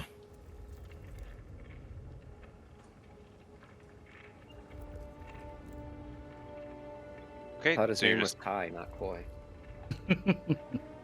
Hugh. LOL, LOL, LOL. Oh, we think we got a fucking funny guy over here, huh? Pull out the stone. Hey, Tony, get a load of this guy. Look at this Get a load of wise this guy. fucking mooly from fucking Long Island. Fucking. Oh, you think you're real fucking John? You think you're real fun? Hey, Johnny, get a fucking load of this guy. He thinks he can fucking talk spaghetti out his ass. I don't fucking think so. Not in my house. Drinking out of cups, being a bitch. Not in my windmill. You come to my fucking windmill, insult me in front of my family?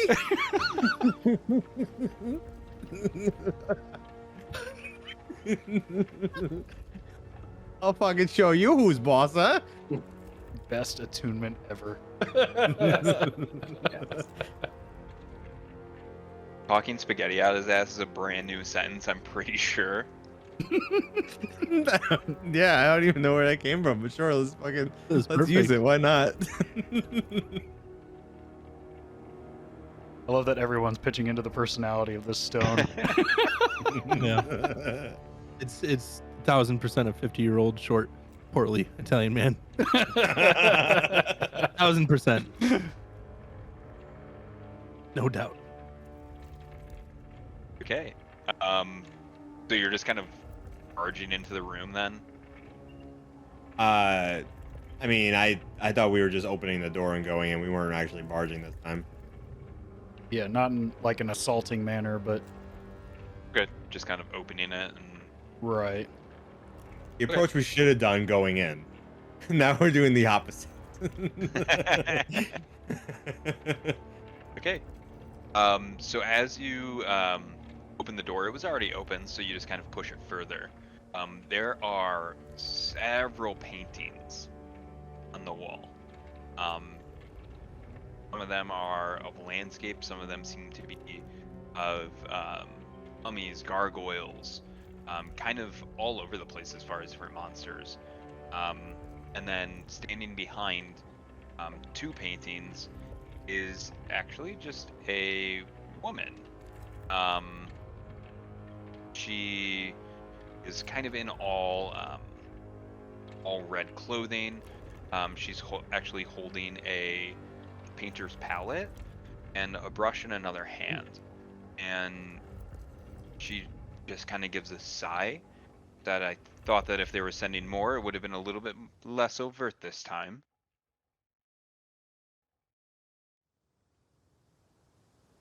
We're not here to hurt anyone. We, in fact, are here to stop whatever's causing all this mayhem in the city. Might I ask your name?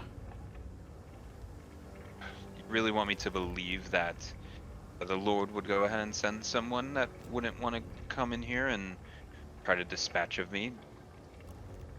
We have no idea who you are. We're here because we are tired of whatever's going on surrounding this little trinket, this stone of galore. Does that name ring a bell? Of course, a stone rings a bell. I was the one that created it initially. Why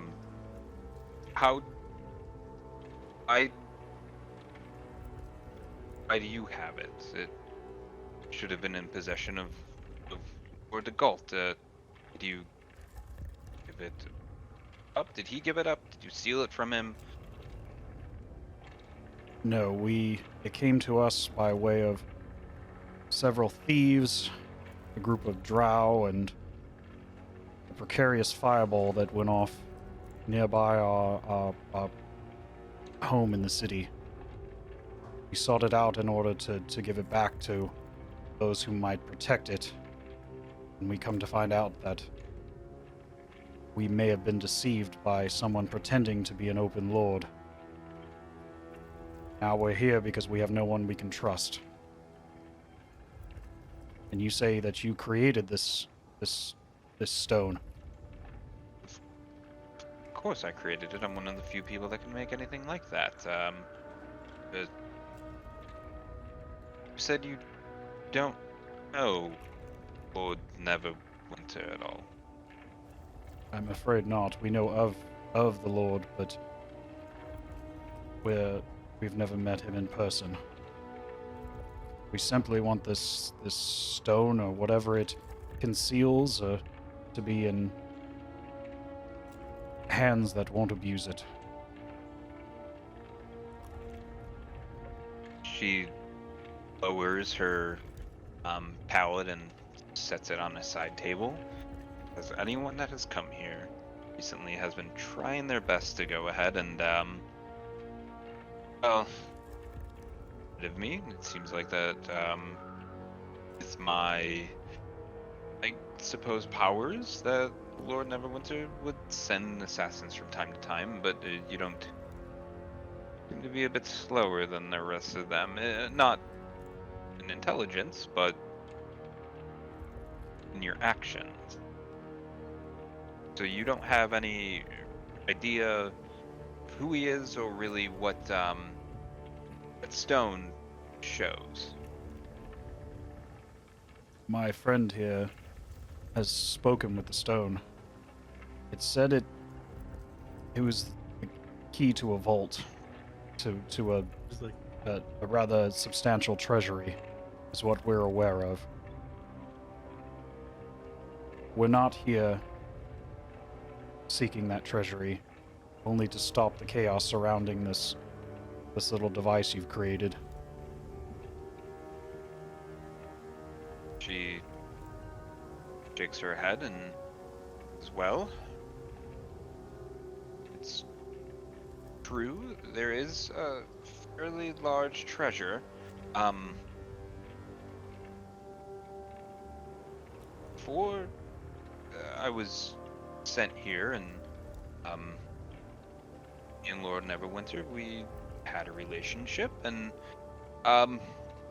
he used my abilities for his own good. That money that you're looking to seek, it was embezzled. It should have gone to a lot of goods, but he wanted to keep it for himself. It's tax dollars, anything that he could have got from the courts, whatever it may have been, and he decided to keep it for himself rather than putting it towards the city. If you all are here to get it back, it would behoove you to do so, and maybe also turn it in a bit. There'd be nothing I would love to see more than Lord Neverwinter get his, so to speak. Sounds like that would be in everyone's best interest, that this money be returned to the city. It would certainly diffuse the chaos between the Xanathar and the Xantherum and whatever organization is spawned these drow that we found this stone with. Her eyebrow raises and just kind of says, Xantherum and Xanathar, and she grabs a pallet, turns it around, and says, these individuals, and it's people that have markings around her eye with a few different little, almost looks like legs or little tines going around their actual eye, and gangs that have been trying their best to find. Are you talking about those individuals? Yes, exactly. We've Uh. had several run-ins with them, including That's. She kind of grabs another one and just says, have you come in contact with any drows recently? quite recently, actually. She sighs and turns the pallet around, and it's both of them have individuals who are both kind of laying on the ground. Interestingly enough, it seems to be drawings of these individuals laying in the middle of the room that you're in currently. Although it seems like some of the creatures that are on the actual paintings themselves also seem to kind of be in the scene. Off of the actual canvases themselves seem to be kind of standing over the dead individuals in the painting. She's asking if we recognize the individuals. Yeah, more or less confirming if these are the groups that you've seen previous. With the drow she painted, are these some of the ones that we saw last night, or ones similar looking? Similar looking. I would have to imagine drow, from my experiences, tend to stick together. They don't travel in large companies unless they plan to fully invade an area. So my only assumption is yes, that these are those people. But I don't specifically recognize the ones that you've presented here.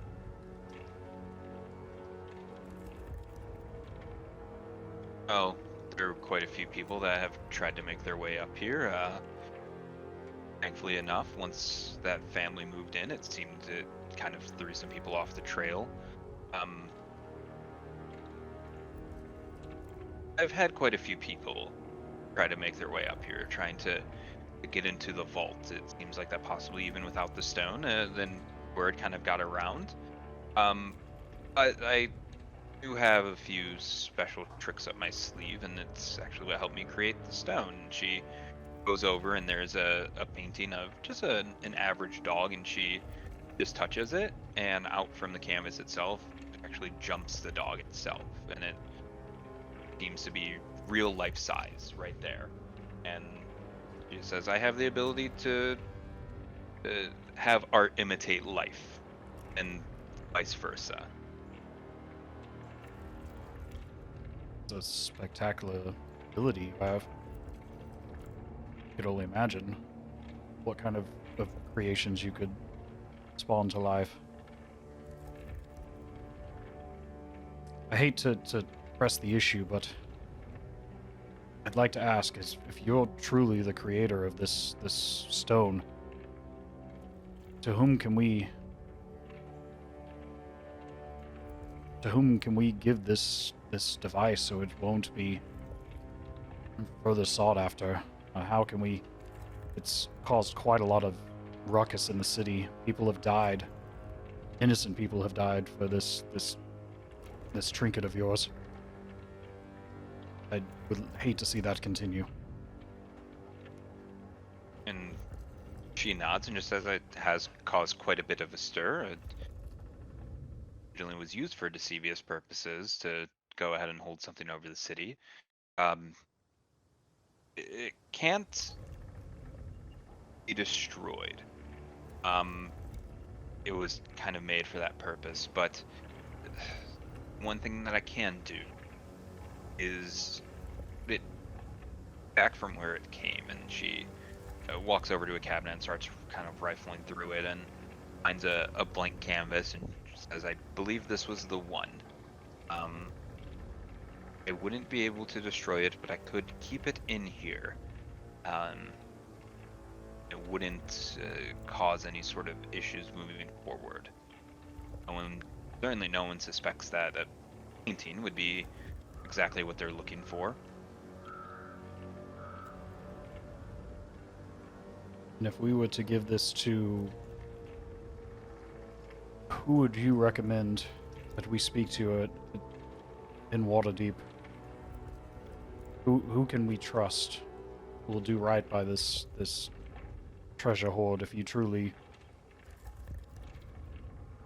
we can believe what you say? We don't want this to go on any further. I think the money needs to be returned to the people. I heard that the current Open Lord who has taken over is quite kind, seems to be familiar with the people and seems to try to do good. I haven't met her personally. I'm not exactly feels like I'm safe going into the city, but perhaps you could give it to Miss Silverhand. I believe that's her name, the new Open Lord. That's where our problem lies. We thought we had met the Open Lord that you're describing, but it turns out we hadn't. Someone or something is able to mimic appearances and in staggering detail. And we'd hate to hand it right over to somebody who would simply come right back here and take whatever's in the vault for themselves. And it belongs to the people of the city. I understand that would definitely be a bit of an issue. Would you accompany us into the city? No. People have come in here to try to I mean, I thought I was safe in a nice hidden area, but everyone's trying to find me for one reason or another, and I'm the one that created this sort of terror that's been going over the city. I don't know if it's exactly safe I accompany you in any sort of way, both for personal safety as well as not wanting to be thrown in jail for any sort of reason. It's me and Lord Neverwinter don't really see eye to eye any longer. Once he got what he needed, he abandoned me, and I didn't get any sort of gain from it, unfortunately. Understandable.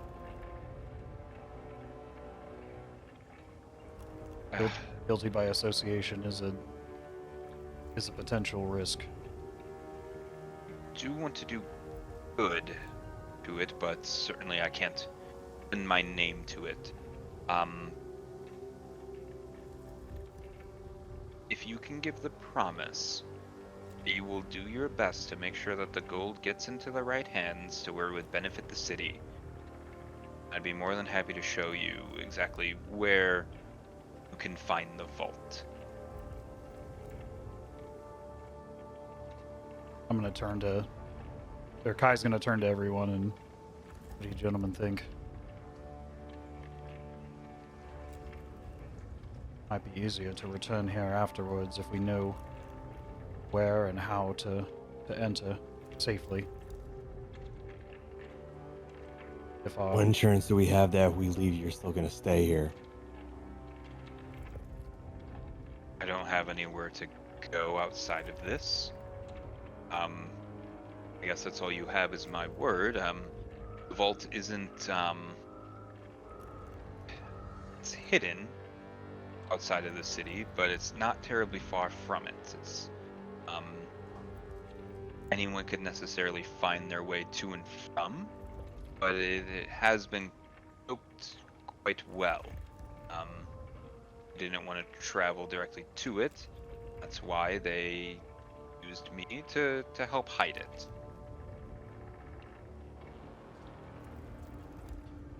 Fair enough. All right. I'll stick with what I always say with you guys. If you guys are okay with it, I'm okay with it.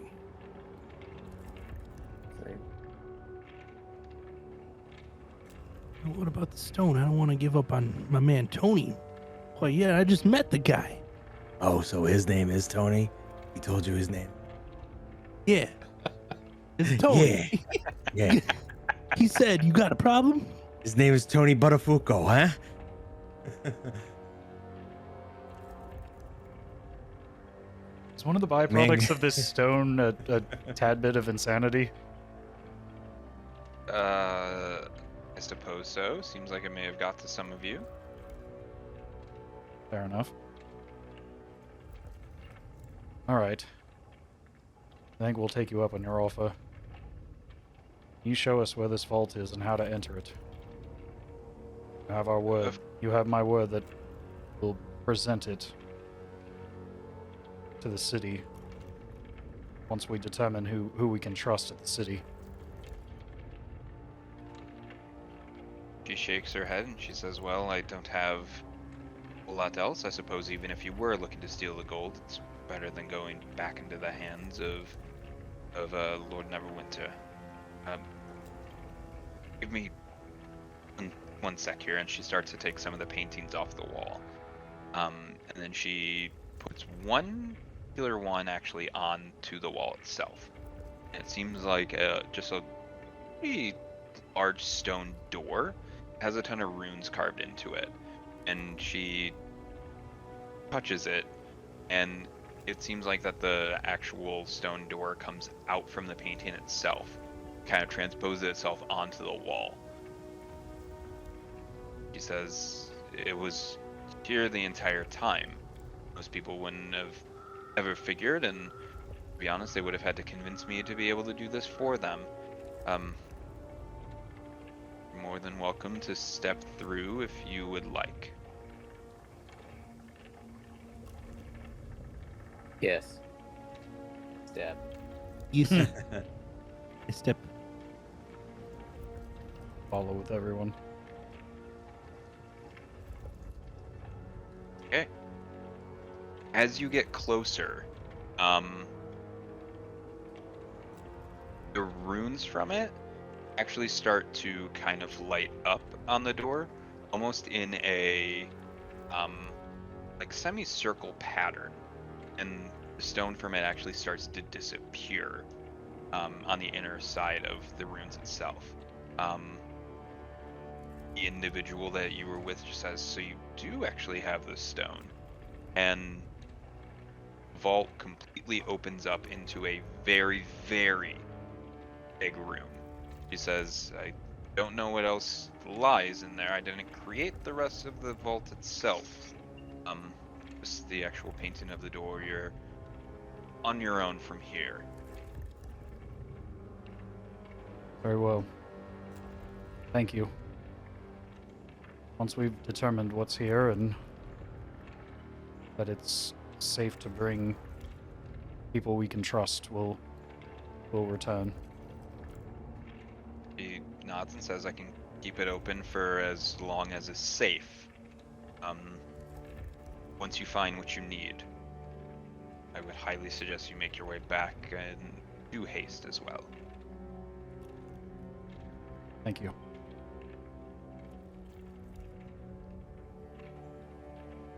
You said this was a much bigger area that Yes. we've stepped into. Mm-hmm. Yeah, so the room that you actually come into is fairly big. Oddly enough, as you go in, it seems like that the actual it's a very large foyer sort of area. And interestingly enough, there's actually 12 different doors. 6 on one side, 6 on the other side. And there's a large stone pillar in the middle of the room. Do all the doors look the same? Are there any markings on them? So all the doors themselves look the same. As you kind of examine a bit more, above all of the actual doors are some sort of rune. Um, you would know instantly what they are. They're actually elvish runes themselves. So you're able to actually read them. But each one kind of has doesn't seem to be any sort of actual connection. Some of them say wealth, power, rock, nature, song, just all sorts of different words actually up above the doors themselves.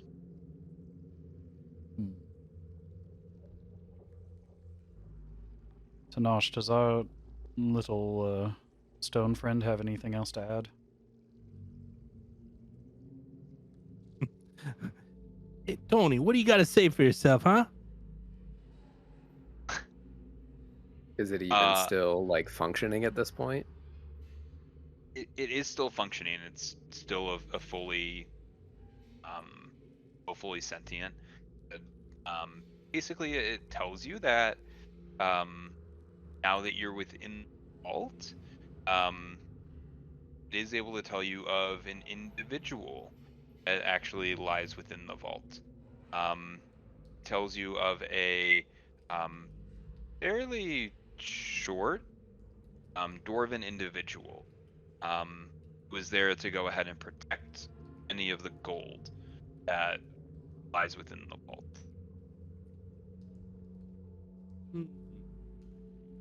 Protect from anyone, or protect from anyone but the Lord Neverwinter? Yeah, ask the stone that. Says just to protect the gold from anyone that should not have it. Fair enough. So you think he's gonna be coming to fight us?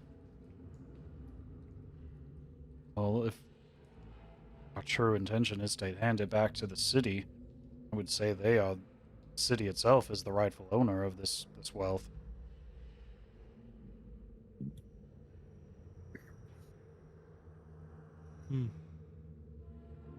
Okay. But that's certainly up to interpretation.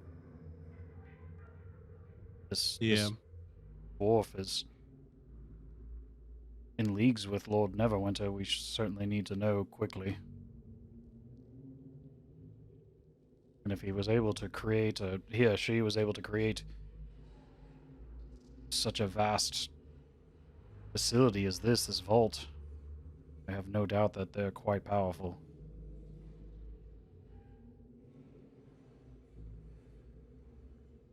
Yeah.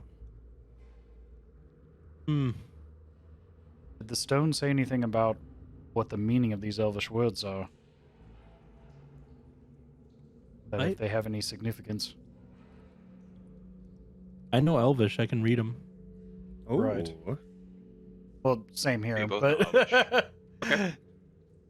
sure, that's right. I just didn't know if there was a significance to the words above the doors, is what I was getting at. If they're like, we can read them and we understand them, but is there a significance to the pattern, or is there something that the stone revealed that, like, if we step into the one marked Earth, are we going to get trampled to death by a cave-in?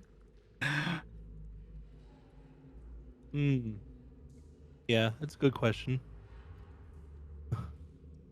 So I'll go ahead and I'll post all the words. I went ahead and I just put it in the general channel. But these are the words that are above every single door. And do you do also notice elvish writing on that large stone pillar that's in the middle of the room. And it actually has just something scrawled on it. It is in elvish, so you would have to go ahead and translate it to your other two partners here.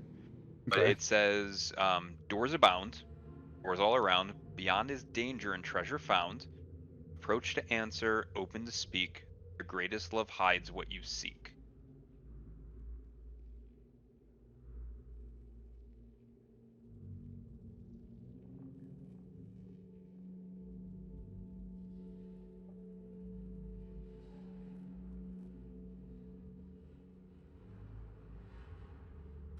Your greatest Okay. love hides what you seek.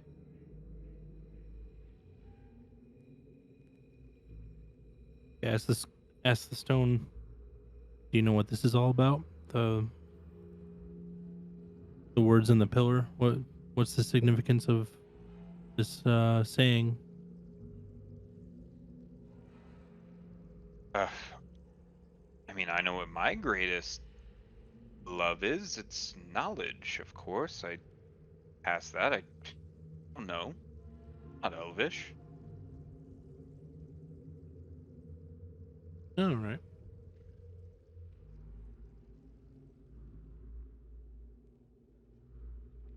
Hmm.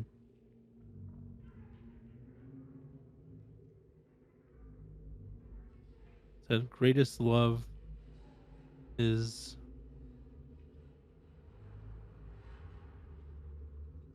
hmm, Well, it's certainly not orcs. yeah. It's not orcs. Our people have been around for many, many decades, and orcs have never been no love of anyone that I know. Wealth and power are fleeting from one lifetime to the next. Mead, although quite tasty, is also quite fleeting. Rocks and nature do last quite a long time, but I wouldn't say the loves of my life.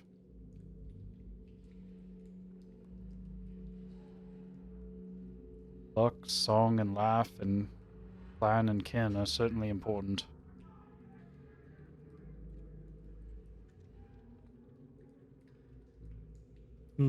I'd probably say my top two would probably either be kin or clan.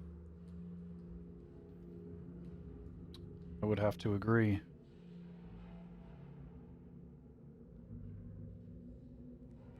Say my greatest desire right now is to just return home.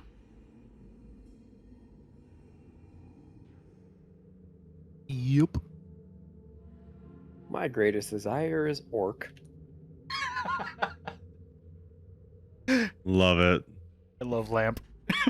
Yes. I love lamb.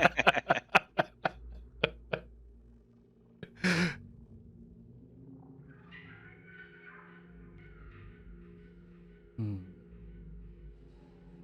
Can I do a couple passes around the pillar? Is there anything else about it that that seems out of place besides the text?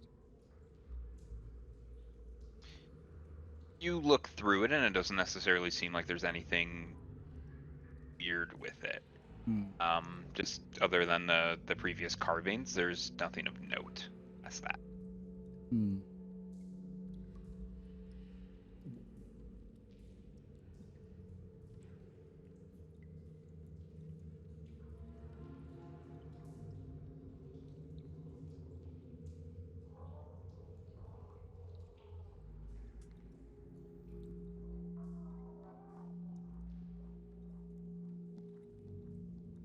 Well,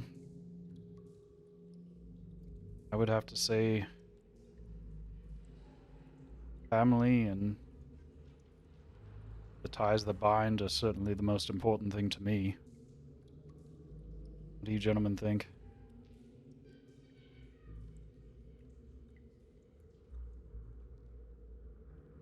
Sure. I mean, I feel like Foghorn can be talked into anything, really. Yeah, I mean, realistically, my answers are pretty selfish, but if we're gonna go, we don't want to get murdered, we'll go with a smart answer here. Yeah. Same boat. Can you repeat it one more time? The text that was on the pillar? Yeah, of course.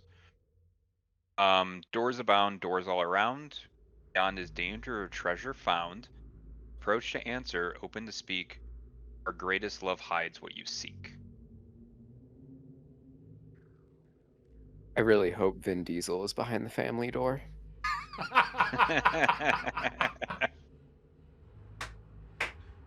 And you open up, it just starts quoting Fast and Furious. Family's always the answer. You open the door. You open the Family's all we door, have. you see a large picnic table. Everyone's sitting at the table except for one chair, and it's for you. It's your family. You go to grab the chicken. Since you went to get the chicken first, you say grace. You say grace. Oh, God.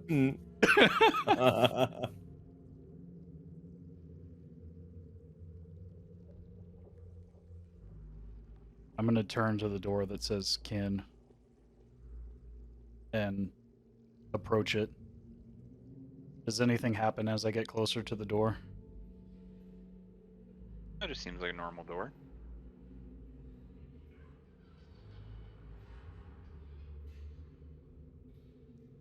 Last chance, gentlemen.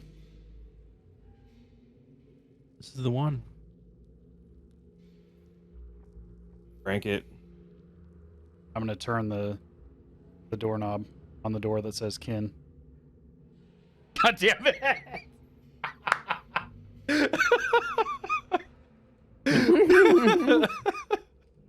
I love that photo. Oh my god. Diesel. TNT.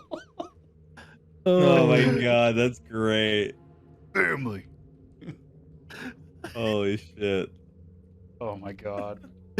Wow. Wow. So, as you open the door, it opens up to at the end of the hallway, you see a stairwell that seems to make its way down.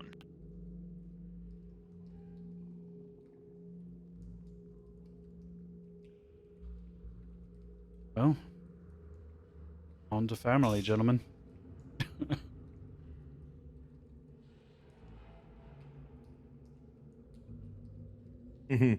Round it up. Let's go. I guess we'll proceed to walk down the hallway through the kin door towards the stairs. Okay. As you make your way down, you see that there's another path that you had previous. You would have got the impression that clan would have been the other, or that you could have went through to kind of get to the same area.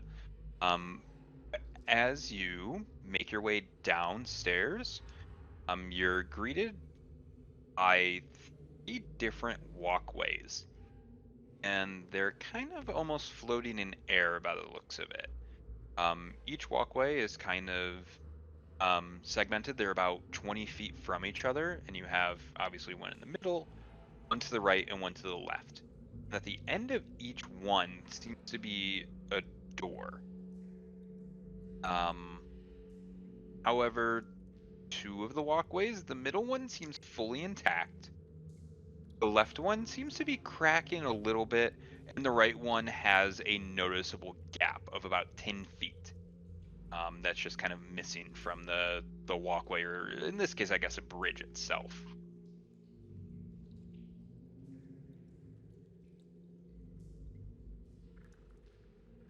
Is there any more text, Elvish runes, or anything?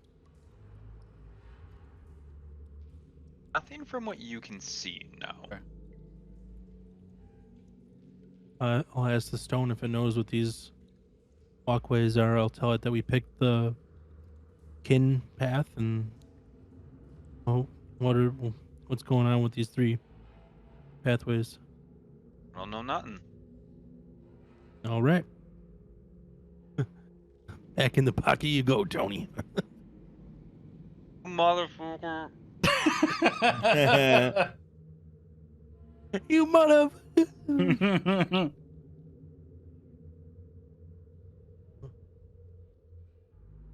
All right. Well,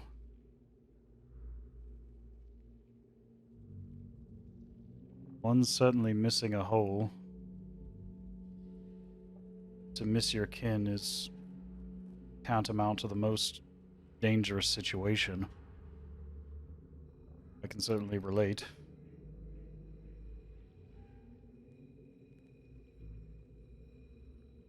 And there are cracks and missing pieces and on some paths, but what family doesn't have their arguments?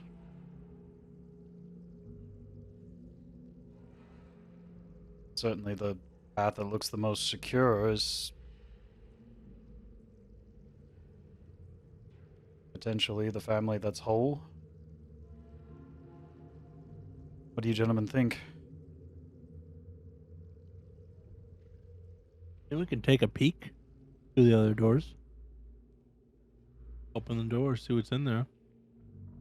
You don't have to commit to walking through.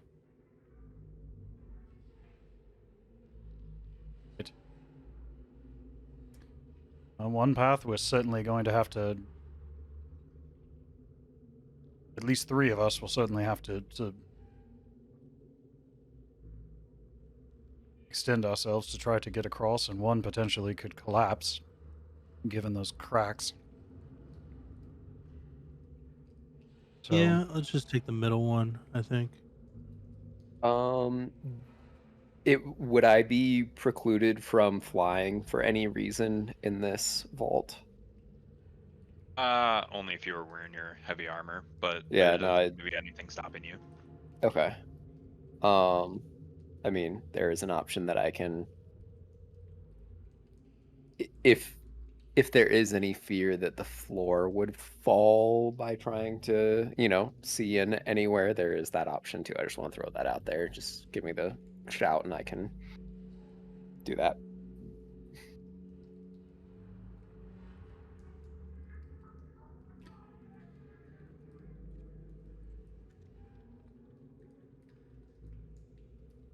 can you repeat the riddle one more time, or the? Sorry, I'm wanting to see if there was another segment that I missed. Sure. Yeah, and I'll go ahead and post it as well. Okay. But it says, doors abound, doors all around. Beyond is danger or treasure found. Approach to answer, open to speak. Your greatest love hides what you seek.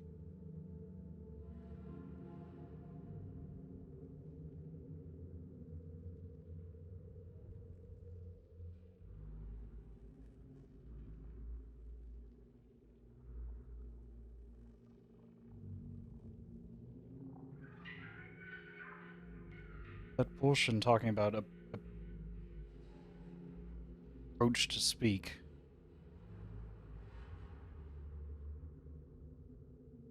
What do you gentlemen think? It's the only piece I don't understand. I mean, the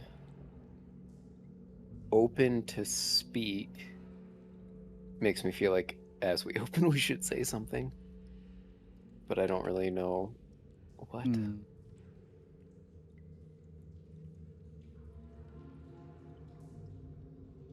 And the stone of glory wasn't helping too much here either. Yeah. I Yeah, mean, no. most Tonys I know are useless, so checks out.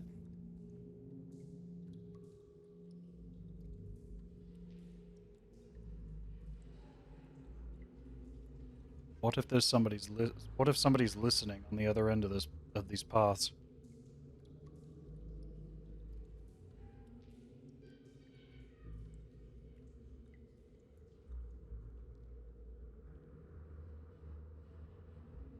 Yeah, how about we approach one of the doors and try to talk before opening the door? At least give a shout out like, hello. Try and see if we get an answer back. Just knock on the door. You said the doors are at the end of the bridges or the paths. Yes. Okay. Yeah, you could see doors at the end of each bridge. So there was a door at. Doesn't really matter which bridge. There was a door at every single one. Right where it divides, where it splits between the three. I'm just gonna, as I'm talking, I'm gonna turn and look at each one and say in Elvish, we come in the love of kin, and we come to return the wealth we find to the city that truly owns it, to the people of Waterdeep. Should have made it rhyme. I'm not a rapper. My performance skill sucks. I'm not a rapper. As we already learned. A rapper. Not a rapper. As I say that, does anything happen? Nothing. Well, it was worth a try. Yeah. Don't want to try the middle door first? Since it's... Well, when in doubt, sometimes the gut feeling is the best.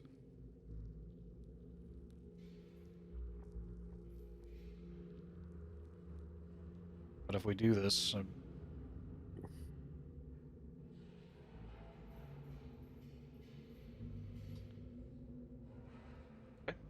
So just going down the east cracked of the bridges, I suppose. yeah, Yeah. that's the what we're assuming anyway. Okay. Give it a- Yeah. So as you make your way down, little bits of the bridge does seem to kind of fall off into a complete opening.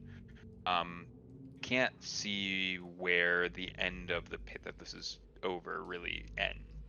But as you get to the end, there is a large door ahead of you that does have a lock on the end of it. Now, it's a weird sort of almost like diamond type door.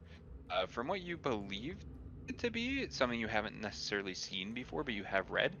It's a large adamantium door that has a large lock attached to it. There isn't anything to. There isn't a way to unlock the door, but there are more runes on top of the door, kind of scrawled on top of it.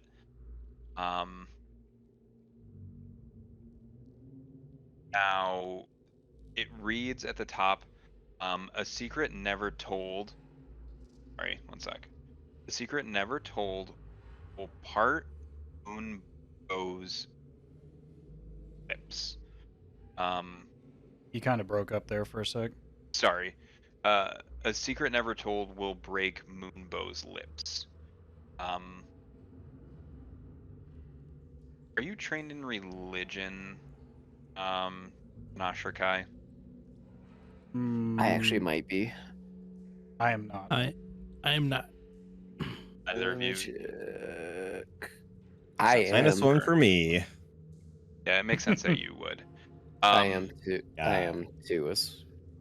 Okay. Go ahead and make a religion check for me.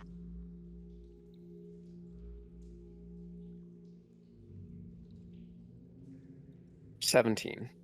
Nice. Okay. So you would know that the moonbow that's being spoken of in this riddle, is actually the elvish god of secrets.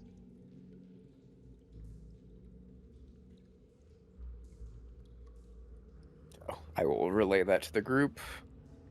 This is some elvish god of secrets. Yes.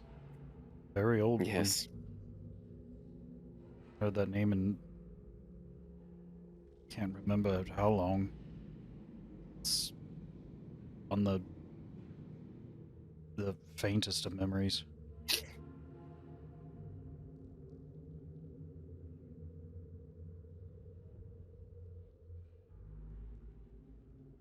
If it wants a secret,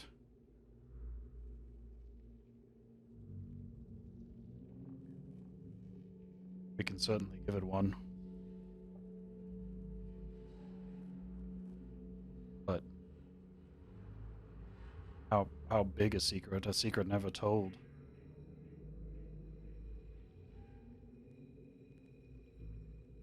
Trying to think of, like, is there anything we've encountered in our storyline that would be Yeah, a that's what big I'm trying to think secret? too. What about Tony's secret spaghetti sauce recipe? Hot poop spaghetti. Well, at the store, I'm like, Tony, you still got that recipe? Remember when we were talking to each other back at the end? Yeah, I got it, but I ain't fucking squealing. You told me that. You told me about that sauce. Your mother taught it to you back in Yeah, and that's Italy. fucking going to my grave. We need to open this door. I don't fucking know about that. I what's in it for me?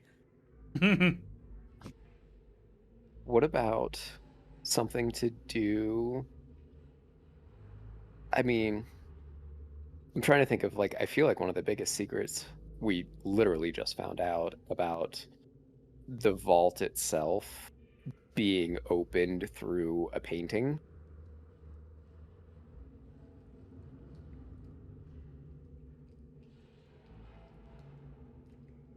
Or was it a personal secret? One never told.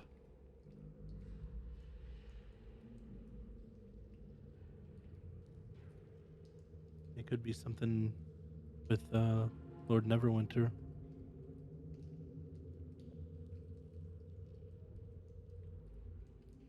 I mean, we haven't really encountered him still, so how? We can try that. If that doesn't work, then I do have a secret I can share. I'd rather not, but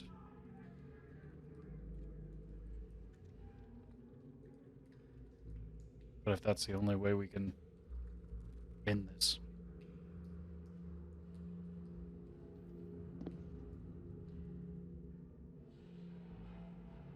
Yeah, let's try that first.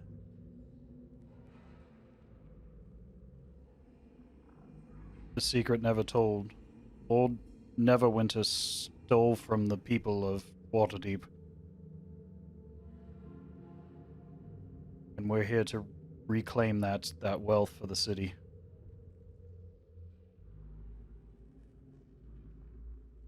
Nothing happens.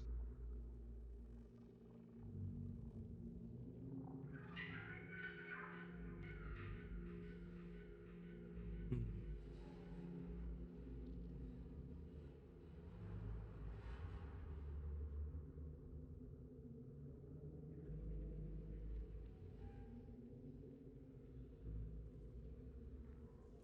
Kai's gonna sit down in front of the door. And he's gonna slowly unbutton the chain shirt that he put on the way before leaving. And pull it down enough that you can see the scar on his chest. That reads, what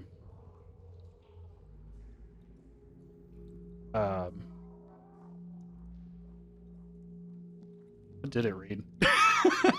I wrote this down in backstory. Man's got a scar on his chest, and he's Right. like, What? I'm What'd sorry. that do? It reads exile in Elvish. Okay, and you're just revealing this to the door? Yeah, I was removed from my home. I haven't told anyone, but this is the scar I bear. Okay.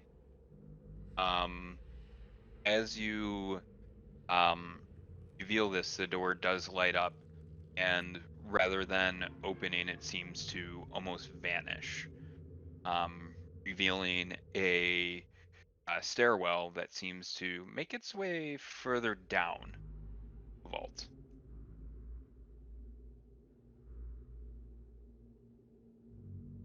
Guy's gonna take a deep breath and button up his chain shirt again.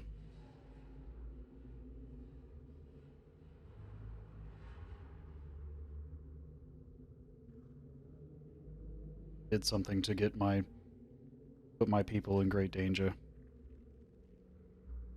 I don't remember every moment afterwards, but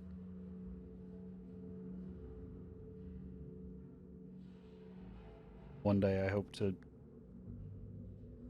find forgiveness for what I did.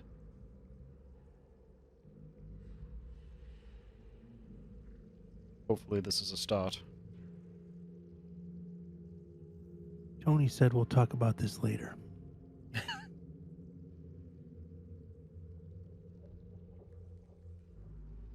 He said maybe I'll forgive you. After all, we're family. We're family. And you don't turn your back on family.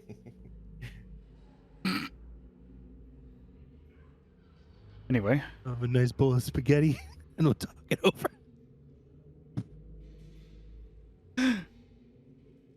Tony reveals his secret spaghetti sauce recipe.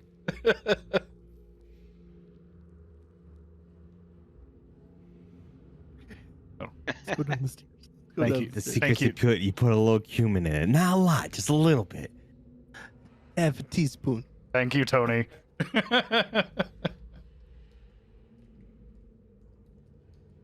I'm typing this up and it's going on all recipes.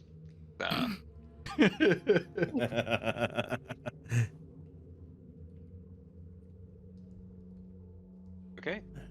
Yeah, I couldn't remember if I wrote it said exile or banished. One of the two. One of the, close enough. Baniled. Baniled. It's a mature secret compared to what usually comes out during those. So Oh, good. okay. Yeah, so it is a very, very long stairwell if you're making your way down. From what you can tell, it is probably about 150 feet or so. And it doesn't spiral, there's no landings that then kind of jolt off. It's pretty much just not straight down, but the stairwells just goes straight.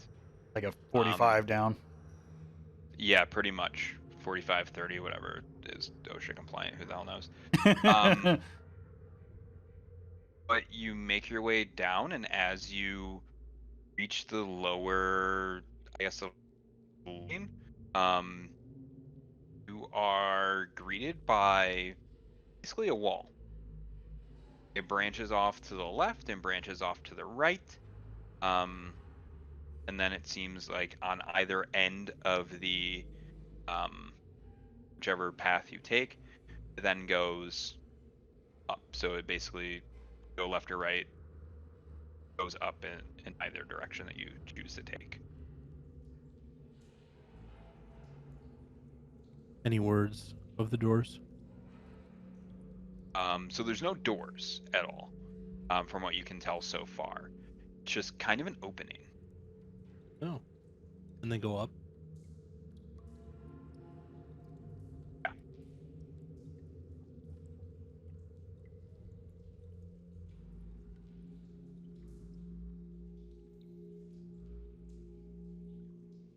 I don't know. Well, Abraxos, you do have that little... I'm at a loss. You seem to favor the decision of that coin.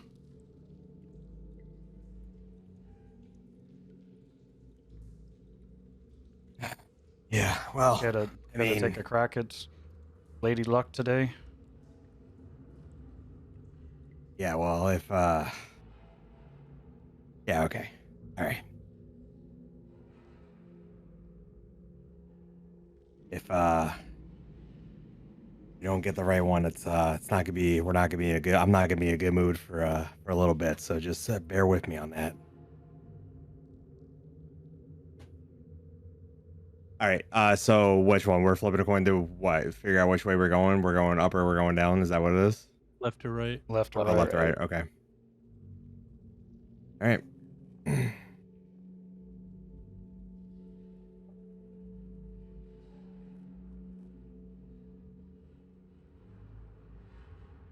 Thank God. Okay.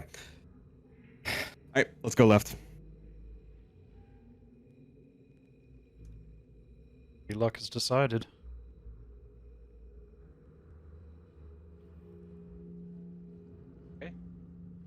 Um, Perfect. So you guys go left, and as you kind of hit the end of it, it then kind of branches off 90 degrees further up. However, as you uh, turn, we're greeted with something that seems a bit out of place. It seems like it is another bigger room. Several ornate pillars kind of throughout. The one interesting thing is that while you're quite far underground at this point, at least 200 or so feet, the vault itself just has streams of pure sunlight kind of pouring down from the ceiling. Um, the sunlight kind of, since it's illuminating the room, there's quite a bit of dust floating about. Um, Seems like whatever this was built, not a lot of people have been down here all that terribly often. But each of the pillars is just kind of adorned with, oddly enough, actually a ton of dwarven gods, kind of carved into the walls as well as into different sort of frescoes. Um, each wall itself just has small, almost like pockets that are just filled with gold coin as well. As you're standing there, kind of admiring, almost taken aback by everything, you see a shadow kind of emerge from a bit of the dust.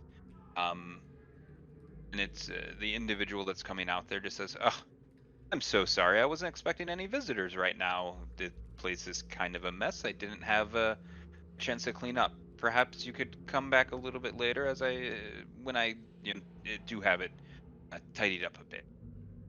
Um, and out of it, you see a fairly short of an individual.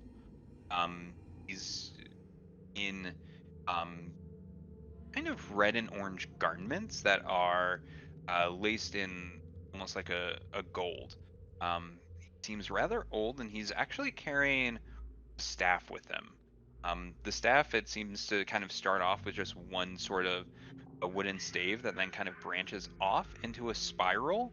And at the top of the spiral are two dragon heads. Um, but he just kind of looks over and he goes, "Oh, I'm sorry. That is a bit rude. My name is Bego Klangheimer." That's a fucking name. Hello, my name is Kai, and these are my companions, Abraxos, Tenach, and Foghorn. Seem like a band of curiously odd travelers. Uh, how do you find your way down here? Well, it's a long story, if you've got the time. We, a few weeks back, were greeted with a rather dangerous explosion near our new home in the city of Waterdeep. And through a series of events, we found a rather strange stone that led us here. We were coming to trying to find a way to negate the chaos that surrounded this stone and the wealth that it seems to protect. However that may be, we're hoping to deliver this wealth back to the city, to the people who rightfully own it.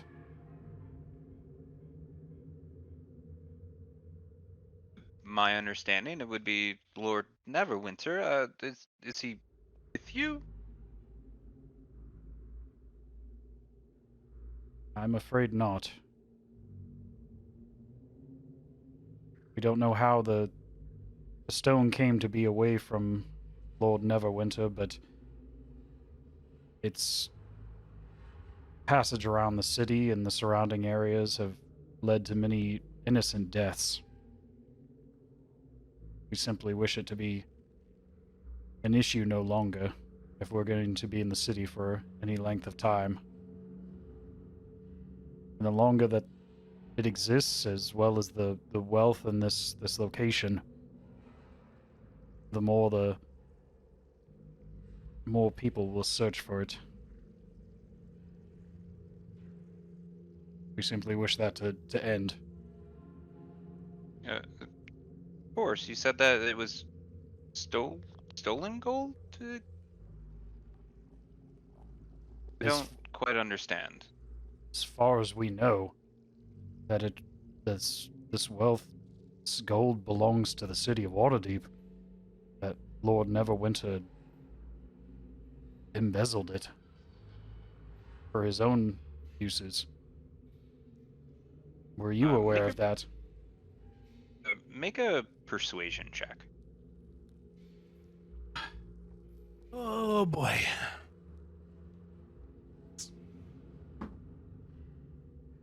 Uh, 19. Okay. Right on. I didn't know that. All I know is that Lord Neverwinter told me that it was a treasure that we should keep safe. He didn't tell me was exactly, but just said thought that I would be the perfect person to make sure that the gold doesn't leave into the wrong hands. Agreed. Um, so the gold was embezzled by the city. Not by the city, but by Lord Neverwinter himself. So you're hoping to give it back to Lord Neverwinter, give it back to the city? To give it back to the city so the fighting and the chaos surrounding its acquisition will end. And it's a large sum of money. I don't know if that would necessarily end it. Don't you think that it would be a bit safer if it was here with me? If it remains here until someone of adequate standing can direct its use for good, then of course we simply wish to know its location, and now that we've found it, we want to return it by any means necessary. Go ahead and make another perception check. Perception or persuasion? Persuasion, I'm sorry. Oh, come on. 15. Okay. And who exactly would be coming to get it, would you hope? I would have figured it would have been Lord Neverwinter, but it seems that possibly this was under an unsavory sort of scenario. We thought we were speaking previously to one of the open lords of Waterdeep, a Laurel Silverhand, but when we tried to contact her recently, we come to find out that the person we spoke with may or may not be who they say they were. Our goal is to present it to someone of that caliber, that power within the city, to do right with the treasures here.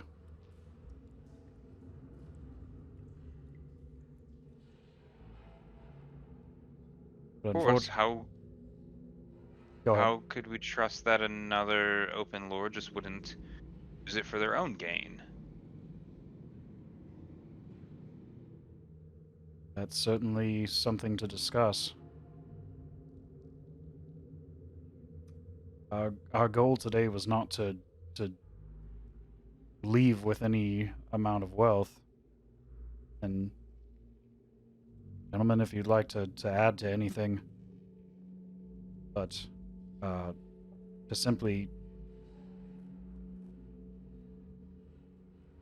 find a means of whether or not this story was true, to know that this wealth exists, and now that we know it's here, we know that it's not only dangerous to that it is true that it is here, and that it needs to be treated carefully. So we're certainly trying to present it back to someone of equal standing, either a group of competent lords of the city, or to someone from that holds great standing and integrity within the city. As you say that, another individual comes out from the dust, and as an individual like me, and you look and you see um someone that you had seen before. It seems like that actually in the vault um is um Lord Silverhand. As she comes out, says, I believe you're speaking about me. I'm gonna Eh? I'm gonna turn to Lord Silverhand, or whom I'm assuming the person is.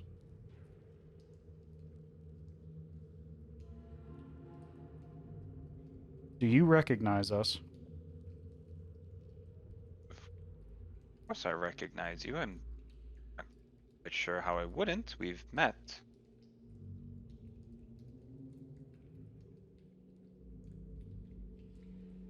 Where did we meet? Is Lord Silverhand a human, or what appears to be Mhm. her race? Just a regular human woman.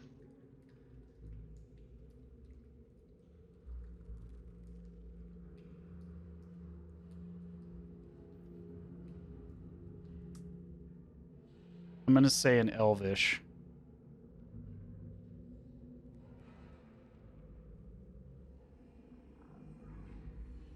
What would you do if we told you we killed 3 drow just last night?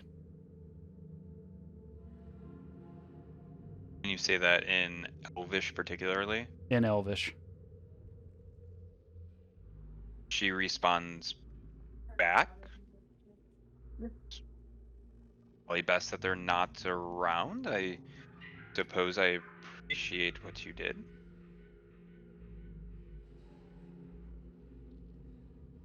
She looks over and just says, Aranthnus, have they been talking to you about the treasure?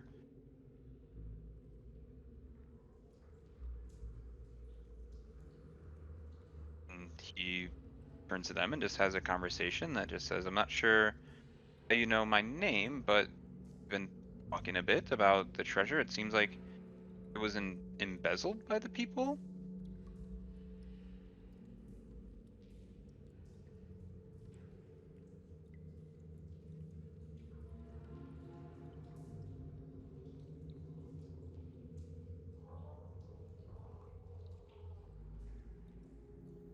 I don't know if it was so much the people, but one particular lord.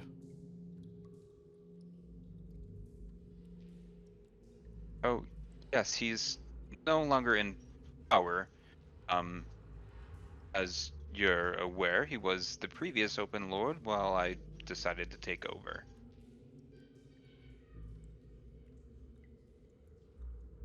Pardon my rudeness, Lord Silverhand. But we've been fooled once. How do we know who you say who? How do we know you are who you say you are? I would hate to hand over something like this to whomever was responsible for all this chaos. She almost indignantly ends up saying, "You have no reason to believe that I'm not who I say I am. Perhaps you should watch your tone a bit when talking to an open lord. I have a lot of power and a lot of powerful people." Can I tell if she's lying or if there's any signs that somebody? That was ODB. Yes. Wouldn't be a cursed group without something. Oh, Jesus. Go ahead and make an insight check, and Okay.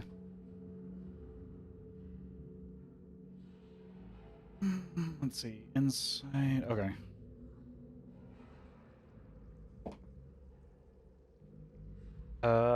17. 17. Yep. 15 plus 2. Okay. You get the impression that she's lying about who she says that she is.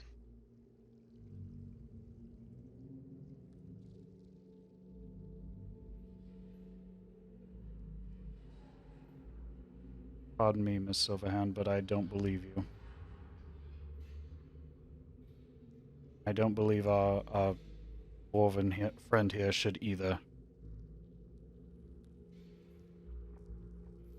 Would you mind telling us who you really are? Um, as you say this, the individual just smiles and says, "Of course, I can be whoever I want to be." And Lord Silverhand seems to transform into the stage manager that you saw um, at the theater the day prior. Um, and in that instance as well, stage manager takes off their hat, and it seems to transform into a fairly tall um, drow in purple clothing, and the drow says, "I'm Garlexel. I can be whoever I want to be." And I would suggest that you four end up leaving, as it's going to get a bit precarious being around here. I'm gonna draw up my bow, or Kai's gonna draw up his bow and point it directly at Jarlaxle.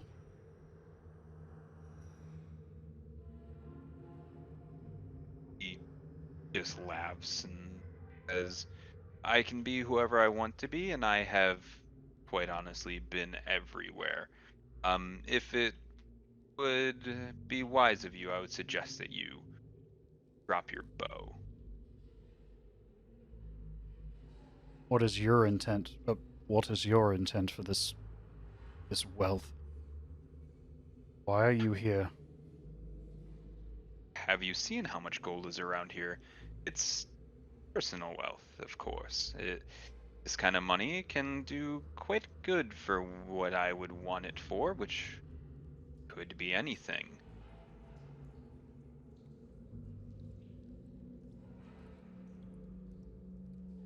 And what do you want to do? Why do you need this? Why does anyone need money? Same reason why Lord Neverwinter wanted the money. Despite being a Lord of Waterdeep, he could have got whatever he wanted. Money brings more power, more fame. To be honest, when you have this amount of wealth, you can do quite honestly whatever you want.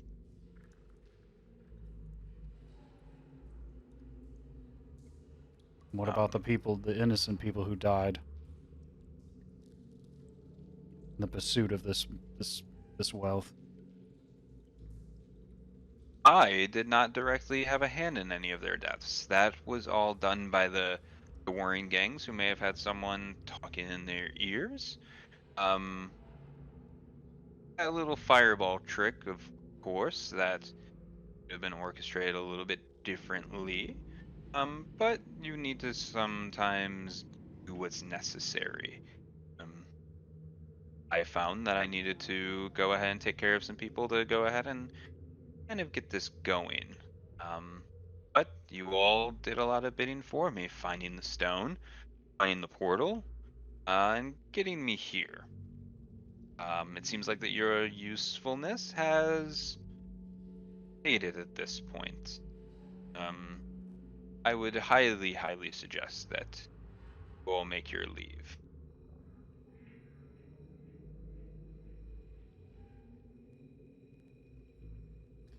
I'm gonna turn to the dwarf, but keep the bow drawn and pointed at Jarlaxle. Are you happy giving this money to a person like this? And as I'm doing that, I'm gonna casually draw, as I'm kind of leaning back, draw the elvish symbol for fire behind me, hoping somebody sees it in the dust on the ground. To anyone in particular, or just kind of Somebody who may have a necklace of fireball in their pocket. I know who that is.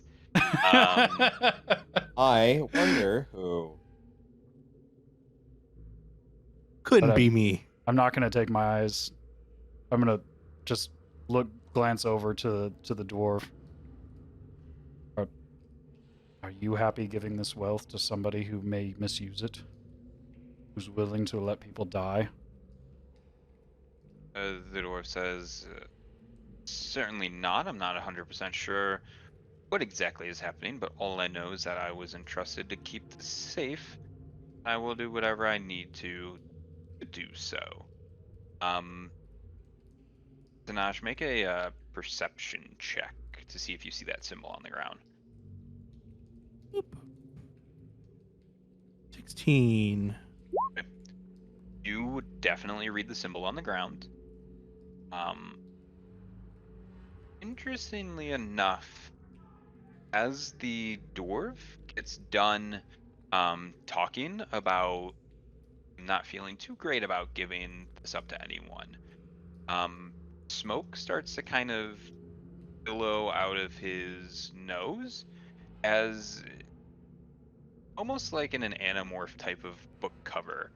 He transforms from the dwarf that he was, and all of his regal clothing actually seems to turn to skin and scales and wings as he transforms into a very large, kind of auburn colored dragon. And he just instantly goes to spit fire directly at Jarlaxle at this point. Oh.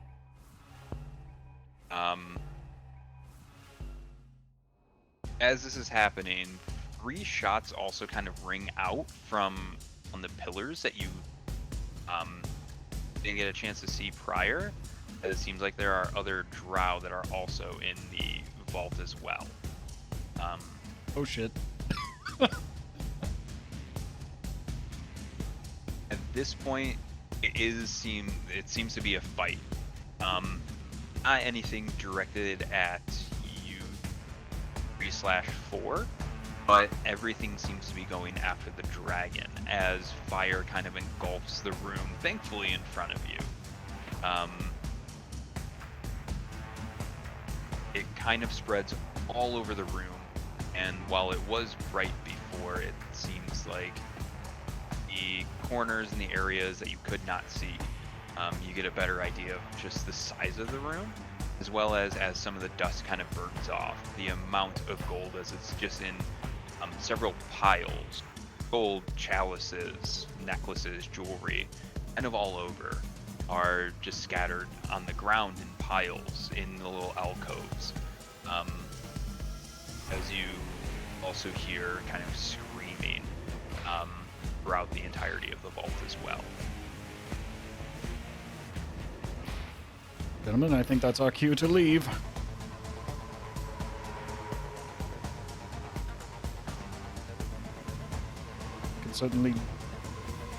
We can certainly take Drow, but a dragon? No. Yep. It's skittle. Yeah, and Kai's gonna turn on his heels and dart the other way.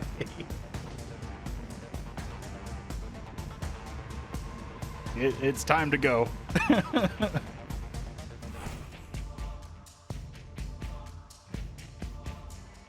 Okay. Is everyone else following? Yeah.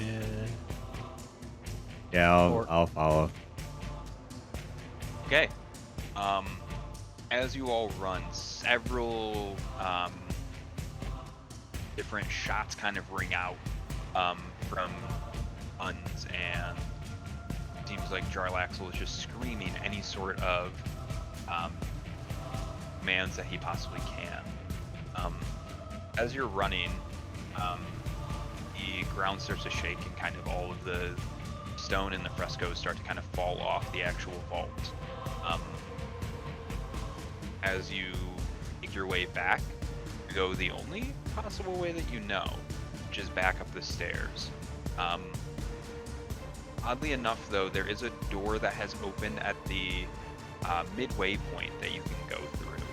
As you go through the door, it's another set of stairs that lead up, and you just see sunlight kind of pouring through. While this is happening, you can still hear the echo of gunshots and roars kind of happening from behind you. And as you make your way out, you do end up sitting in a field at the top of the stairwell. It seems like that the vault had a hidden entrance, not too terribly far away from the village that you were at with the witch that you ended up fighting. But as all of this is happening, suddenly,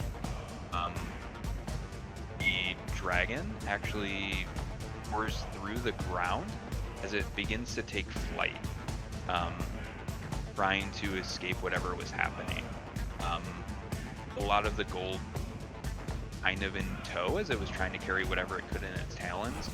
As it flies away, some of it just starts to pour out into the field.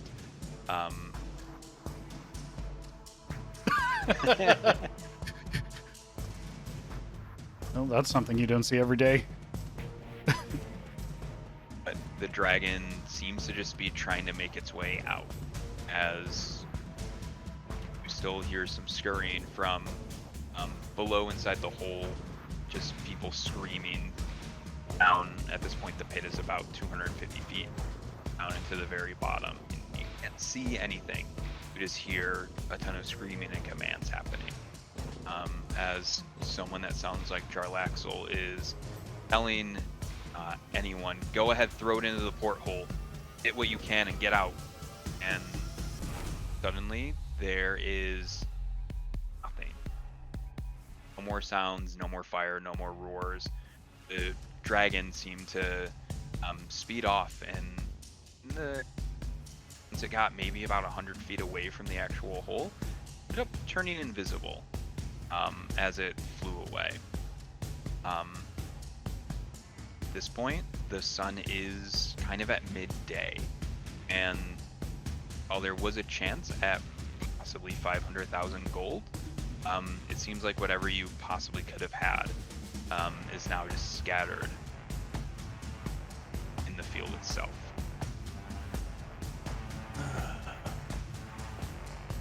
Well,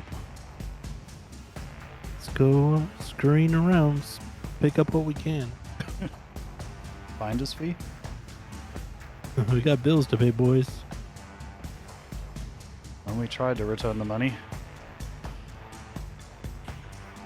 Good Samaritan's fee? Something. Yeah, that's what we can call it. Danger pay? However you want to look at it. not exactly what we hope to hand back to the city, but at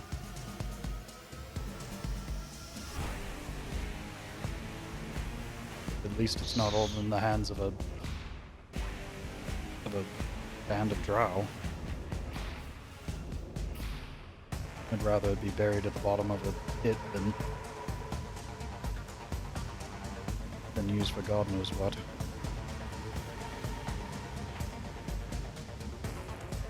So, as you kind of scurry through to try to get whatever you can, you got a really advantageous roll here.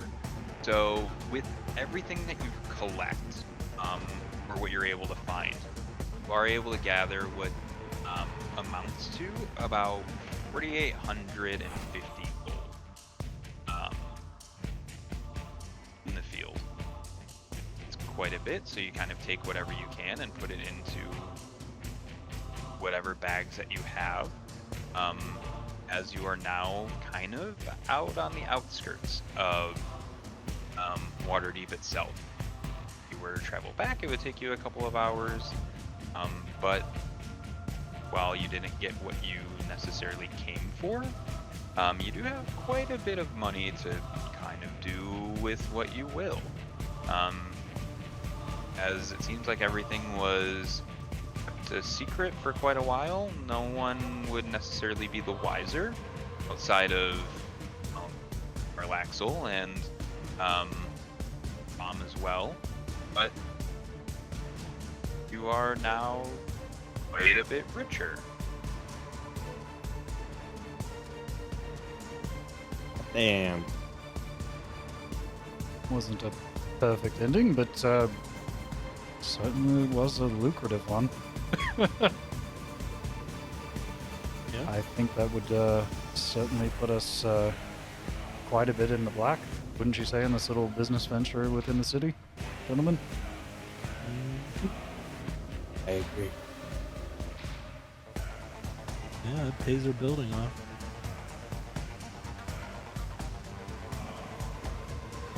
And we didn't get scorched by a giant fire-breathing lizard. Yep. I'll look at That's that as a I'll look at that as a silver lining. Note to self: some dwarves can turn into dragons. Good to Or know. dragons can turn into dwarves. Fair enough.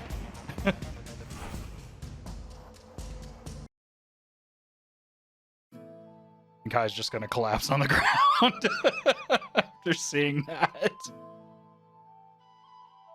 I'm gonna snuggle with you. Claps with you and be like, hey, it's okay, buddy. Oh my god. We're family.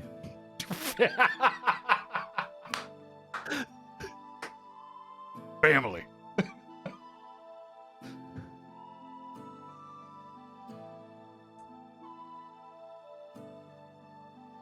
I'm gonna need a lot of beer after this.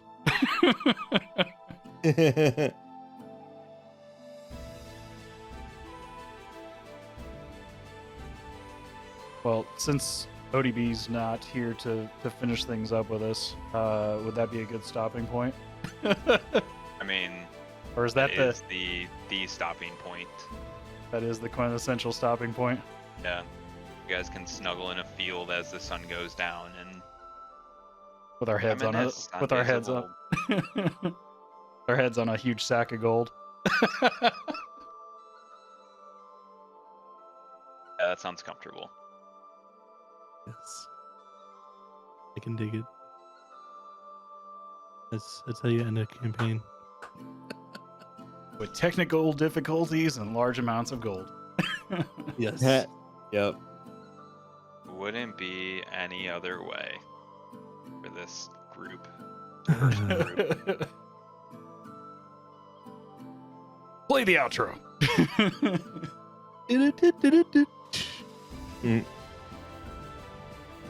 Well, thank you, gentlemen. I think that would be a wrap on the Band of Curiously Odd Travelers. Part 1, maybe? Season Maybe part 2. 2? Season 2 of the anime. That's season 2 the anime. Maybe. Season 2 coming soon. Right after No Game No Life.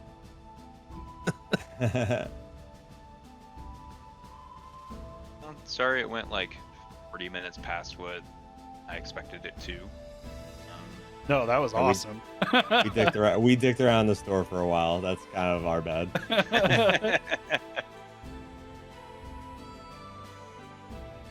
I was like, we're gonna be fighting this guy. So I didn't know Yeah. what when you said he turned into a dragon, I'm going, cool, Oh. you can have fun with that. Yeah. Everything went surprisingly well for you guys. Val at one point made a wisdom saving throw that you guys weren't aware of, but the stone can go ahead and basically like use a memory erase more or less of its existence, and you would have basically just not thought that the stone was anything important and would have just thrown it away. Oh my god. Yeah, that happened while you guys were at the store. I was like, Oh messaged shit. me. It was like do under the table roll. Check. I was like, oh shit. Good thing wisdom is your highest stat. Yeah, he had a +5 in his save, I think. So I was just like, well, if anyone was gonna do it, this is the person to do it. So I rolled an 18. Nice.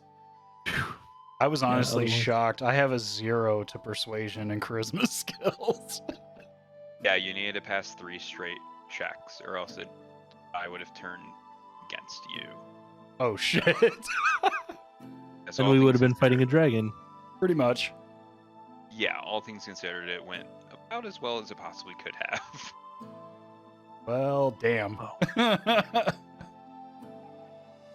Yeah, I don't. Well, I think I rolled 2 15s and a 19 on the die.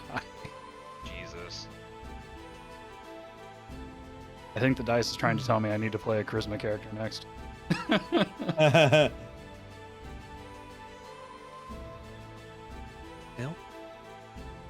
Well, yeah, GG. GG's. Balsamic, thank you so much, my friend. That was awesome. Of course.